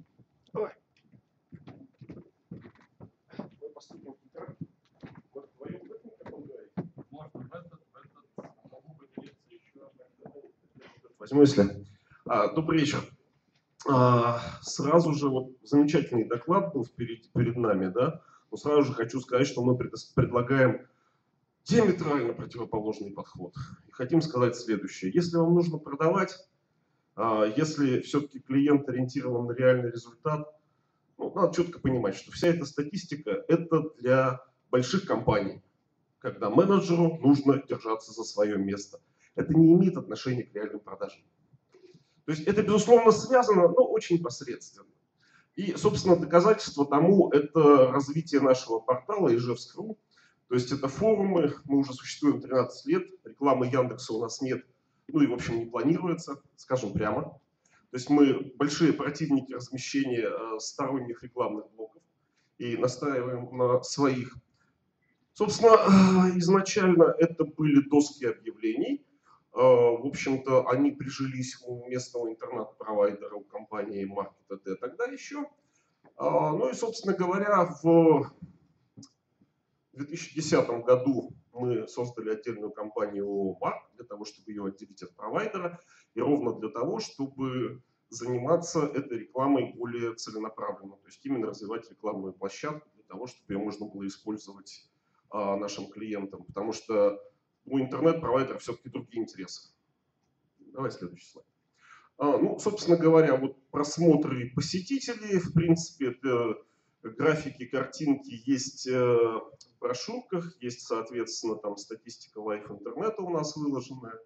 Я думаю, что мы в ближайшее время будем делать к очередному нашему дню рождения какие-то презентации, тоже выложим подробнее. Динамика достаточно положительная. Совершенно понятно, что сайт совершенно региональный, он четко региональный, но при этом процент, скажем так, продаж, успешных сделок на нем очень высокий. То есть он, конечно, не может сравниться с баннерной рекламой на обычных поисковых сайтах или в баннерообменных сетях. Просто несоизмеримые вещи. То есть если человек хочет что-то продать, он достаточно легко это все дело реализует.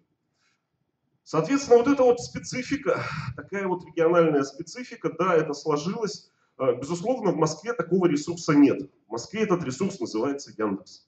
Вот надо честно сказать, вот есть страна под названием Москва, а вот в других городах, в общем, таких региональных ресурсов, они бывают. Вот я честно скажу про Казань. В Казани тоже не сложился такой ресурс. Мы изучаем как бы рынок других городов, потому что у нас есть перспектива выхода на другие подобные рынки, потому что ниши существуют. Так вот, интересная ситуация. То есть, чем город крупнее, тем более в нем вот это вот все дело размазано, но есть совершенно удачные проекты, где собрана хорошая целевая аудитория, где реально есть живые люди, и этих людей много. То есть это не роботы, не боты, не всякая ерунда, которая накручивает статистику. Совершенно реальные вещи. Поэтому вот, разница такая есть. Этим надо пользоваться, это надо изучать. Нужно, на мой взгляд, при размещении рекламы, нужно, в общем, этим пользоваться. Сразу скажу, что мы, в общем-то, большие противники партизанской рекламы, хотя сами понимаете, что форумы заполнены ей процентов на 80, да, если не на 90. Но тем не менее, мы прекрасно понимаем, что человеку надо попробовать, если у него получается, если он видит, что это работает, то потом впоследствии он готов за это и заплатить. Далее я передаю слово Юлии Латфулиной, и она, собственно, уже расскажет вам больше по сути и больше конкретики. Да? Потом, если будут вопросы, я буду рад на них ответить.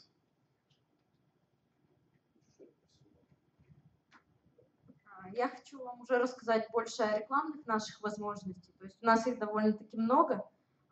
Наша реклама действует, потому что она направлена исключительно на определенных людей. То есть у нас есть специальные тематические ветки, и именно по этим веткам мы размещаем рекламу. То есть у нас есть как стандартные виды рекламы, это вертикальные и горизонтальные баннеры, так же как текстовые ссылки, которые нужны нам, чтобы быстро донести информацию, да, до большого количества людей, то есть они размещаются по разделам.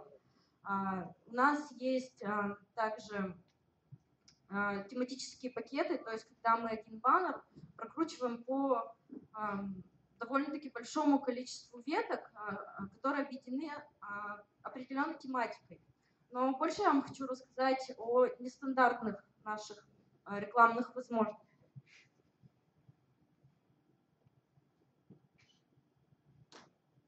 В частности, это раздел общения с компаниями. В феврале 2012 года к нам обратилась компания Почта России с таким предложением, что они хотят завести на нашем форуме тему, где они смогут общаться с клиентами, где они смогут отвечать на вопросы и вообще выявлять свои недостатки. Для этого мы создали специальный раздел общения с компанией. То есть там компании могут создать свою какую-то тему и полностью вести ее, модерируя и контролируя.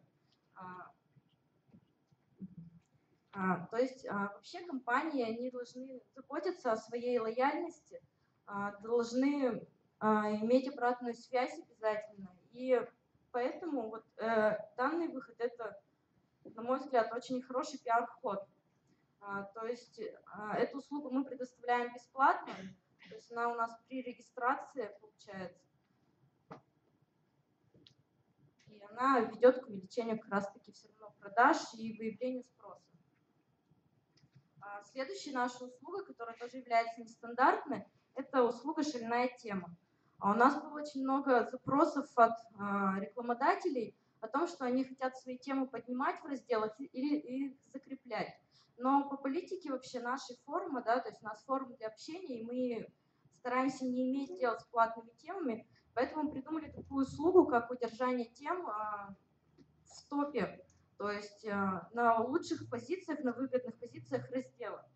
Это принципиально новый формат рекламы, это полноценная тема, которую не нужно постоянно поднимать, она отражается в списке тем при каждом обновлении на разных местах. То есть она не навязчива, ее не очень легко вычислить, но в то же время она постоянно на виду.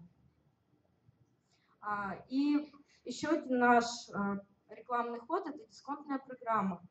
То есть эта программа появилась у нас в мае 2012 года.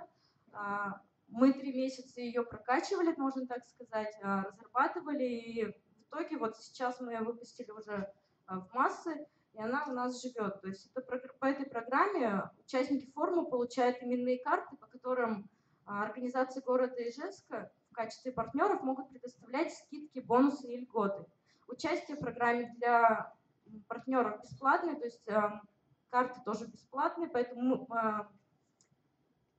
мы сами изготавливаем карты, и от партнеров, от наших, требуется только предоставление скидок по ним. То есть какие преимущества этой программы? Это удобство в использовании, то есть на ней есть и штрих-коды, и магнитные полосы, ее можно использовать вообще без каких-либо устройств. Это дополнительная реклама на нашем ресурсе в качестве партнеров. Это привлечение новых клиентов, то есть и льготные условия при размещении рекламы, то есть мы каждый раз делаем какие-то акции для наших партнеров.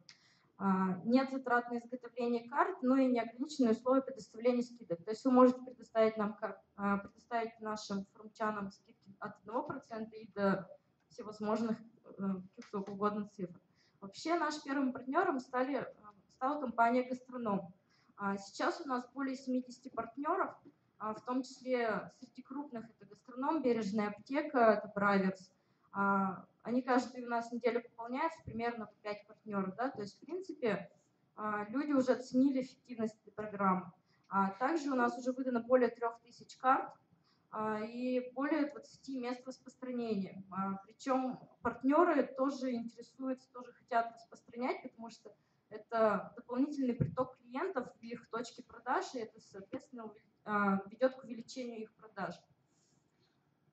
Ну и что хочется сказать про перспективы развития вообще всего форума. Да?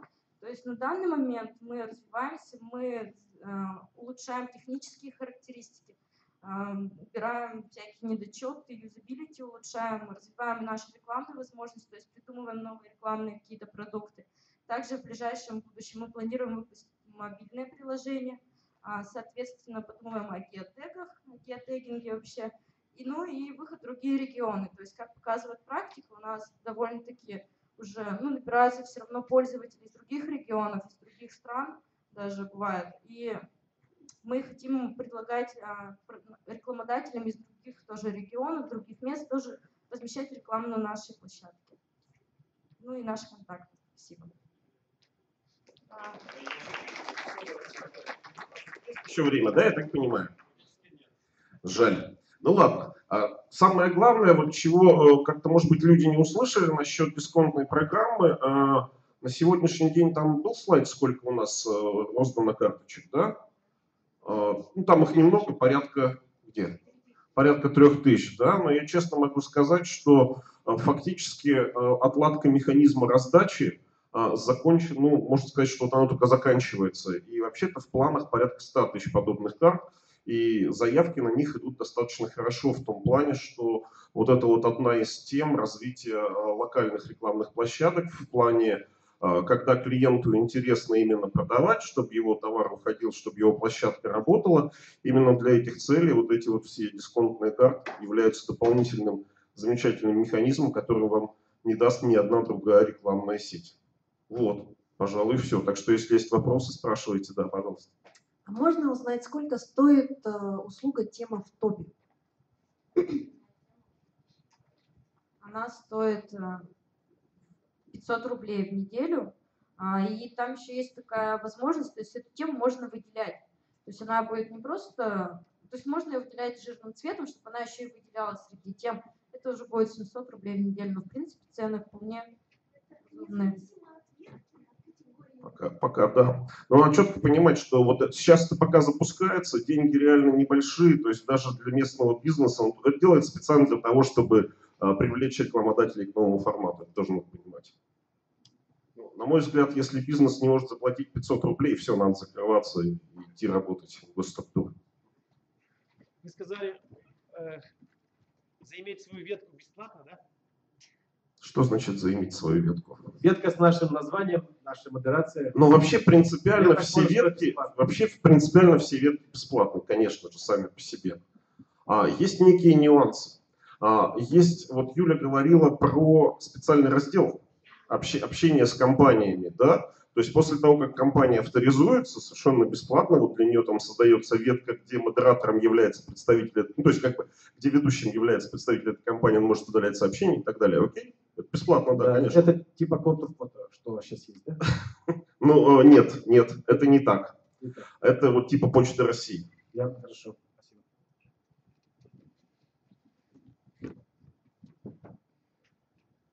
Еще, пожалуйста, У есть? меня вопрос более технического характера. Вот я заметил такую особенность, что дизайн сайта не менялся за протяжении всего того времени. Есть кое-какие проблемы с скоростью работы, движок, так сказать, не самый новый. Вот планируется ли какое-то развитие в этом направлении? Безусловно. Смена дизайна, смена движка? Да. Какие сроки? Ну, срок, я думаю, примерно год. Почему такой срок? Потому что сначала выйдет мобильное приложение. На мобильном приложении мы обкатаем новые решения, новые форматы. Если это приживется, то потом это перейдет на веб-версию. Ну, то есть вот план примерно такой. Мобильное приложение сейчас заканчивает согласование ТЗ. Я думаю, что где-то в февраль-март оно уже появится.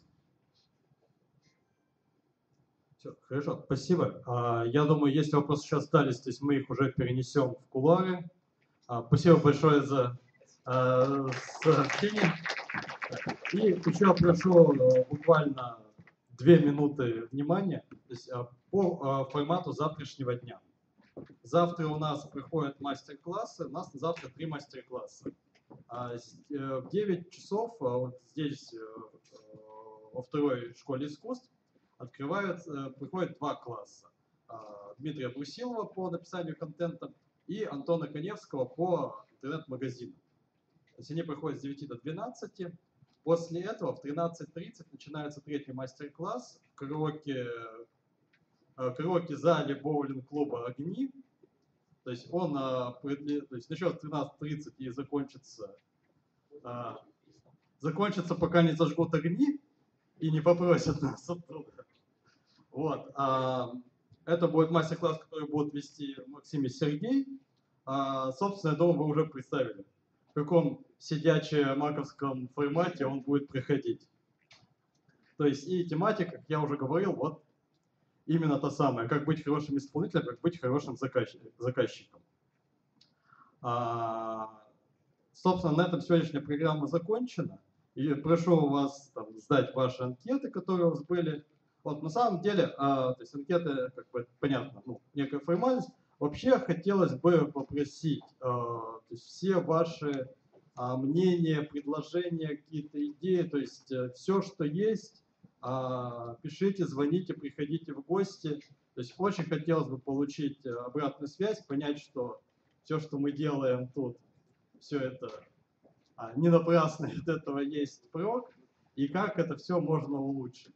И как я уже говорил в самом начале конференции, присоединяйтесь к тому, чтобы делать всякие разные уики и формировать Удмуртnet комьюнити.